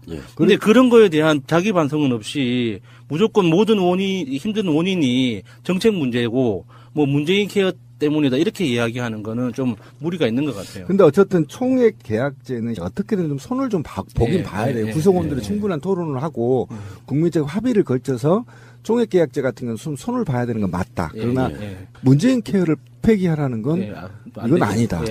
문재인 케어의 대표적인 시작이랄까 이런 게 촛불이잖아요. 그렇죠. 촛불에는 뭐 박근혜 국정농단 없애라 이게 아니야. 기존에 있던 것 중에 너무 말도 안 되는 사회 제도적 시스템을 바꿔달라 이런 거거든요. 문재인 케어가 어쩌면 촛불 정신을 가장 잘 담은 대표적인 정책인 거예요. 맞습니다. 국민들이 돈이 없어서 치료를 받지 못하는 상황은 없게 하자 이런 거거든요. 그 나라도 아니죠. 그러면 의사들이나 약사들이 대승적으로 여기에 동참해주면서 사회 특권층으로 살아왔던 그 기득권을 내려놓기 싫은 모습만 보여주고 있잖아요. 그렇죠. 지금 그 문재인 대통령이 이제 일자리 위원회 회의를 가면서 여러분들 빅이슈라는 잡지 있죠. 1년 전에 빅이슈 파시는 분들이 있어요. 어디 그 지하철 이런 데 가면 이번에 거기 가면서도 그거를 그 길을 또 찾아가서 이렇게 만나는 이런 장면도 훈훈하게 봤는데 일자리 위원회가 지금 여러 가지 이야기가 나오고 있는데요. 첫 번째는 소방직 2만 명 우선 채용하겠다 이런 거고요. 그다음에 이런 것도 있었어요. KTX 승무원과 굉장히 밀접한 건데 안전을 담당하는 직원들은 비정규로 못하게 하겠다 법적으로. 그거 정말 멋있더라고요. 그러니까 코레일에서 말하고 있는 게 그것 중에 하나예요. 승무원은 안전 담당하는 직업이 아니다 이렇게 유권 해석을 하고 있더라고요. 근데 예를 들어서 철도 예. 기차 운영상의 문제로 승객이 다치면 누가 책임입니까? 승무원이 책임을 있는 거죠. 그 이런 말도 안 되는 예. 짓거리 하고 있는 거고. 근데 지금 우리가 그 안철수 씨가 지금 용산 소방서 가가지고 사진만 찍고 왔다고 욕 바가지로 쳐먹었는데 현실도 모른 채. 그래서 소방지 공무원 늘려라는 말을 안 했어. 가증스럽잖아요. 소방지 공무원 늘려야 된다. 문재인 정부 늘려줘 하면 문재인 대통령이 철수가 하면서 늘려주면 되는데 사진만 찍고 오는 상황이었는데 실제로 우리나라 공무원들 중에 가장 열악한 게 소방 공무원이라고 하지 않습니까? 그렇죠. 2만 명 늘리겠다는 거예요. 소방 공무원들이 최근에 그런다면서요. 벌집을 제거하다 뭐 사고가 났어. 그래서 2천만 원 물어주는 뭐 그 사건도 최근에 언론상에 회자가 되더라고요. 그래요? 그런 일이 있었어요? 네. 그게 말도 안 돼. 왜? 무슨 잘못해가지고 국민들한테 재산상의 손해를 끼치면 개인이 그걸 물어낸다면서요. 진짜 그건 너무 구상권이라고 하는 건데 고위직들은 씨발 구상권 청구 안 하고 하위직들은 그렇죠. 그렇게 한다니까요. 예. 인감 한번 잘못돼 3억 5천 구상권 냈어요. 그러니까 하위직들한테 그렇게 구상권을 하면서 정부 핵심 고위직들이 저렇게 부정부패를 저질러도 구상권 청구 한다는 소리를 못 들었죠. 지금 국정농단 국정원에서 특수활동비 가져간 돈 등등 추선이 다 준 돈 다 추징해야 되거든요. 이거 반드시 추징하는지를 국민이 감시해야 돼요. 근데 하위직들은 인감 한번 잘못했다고 3억 5천 물어주는데 벌 한번 잘못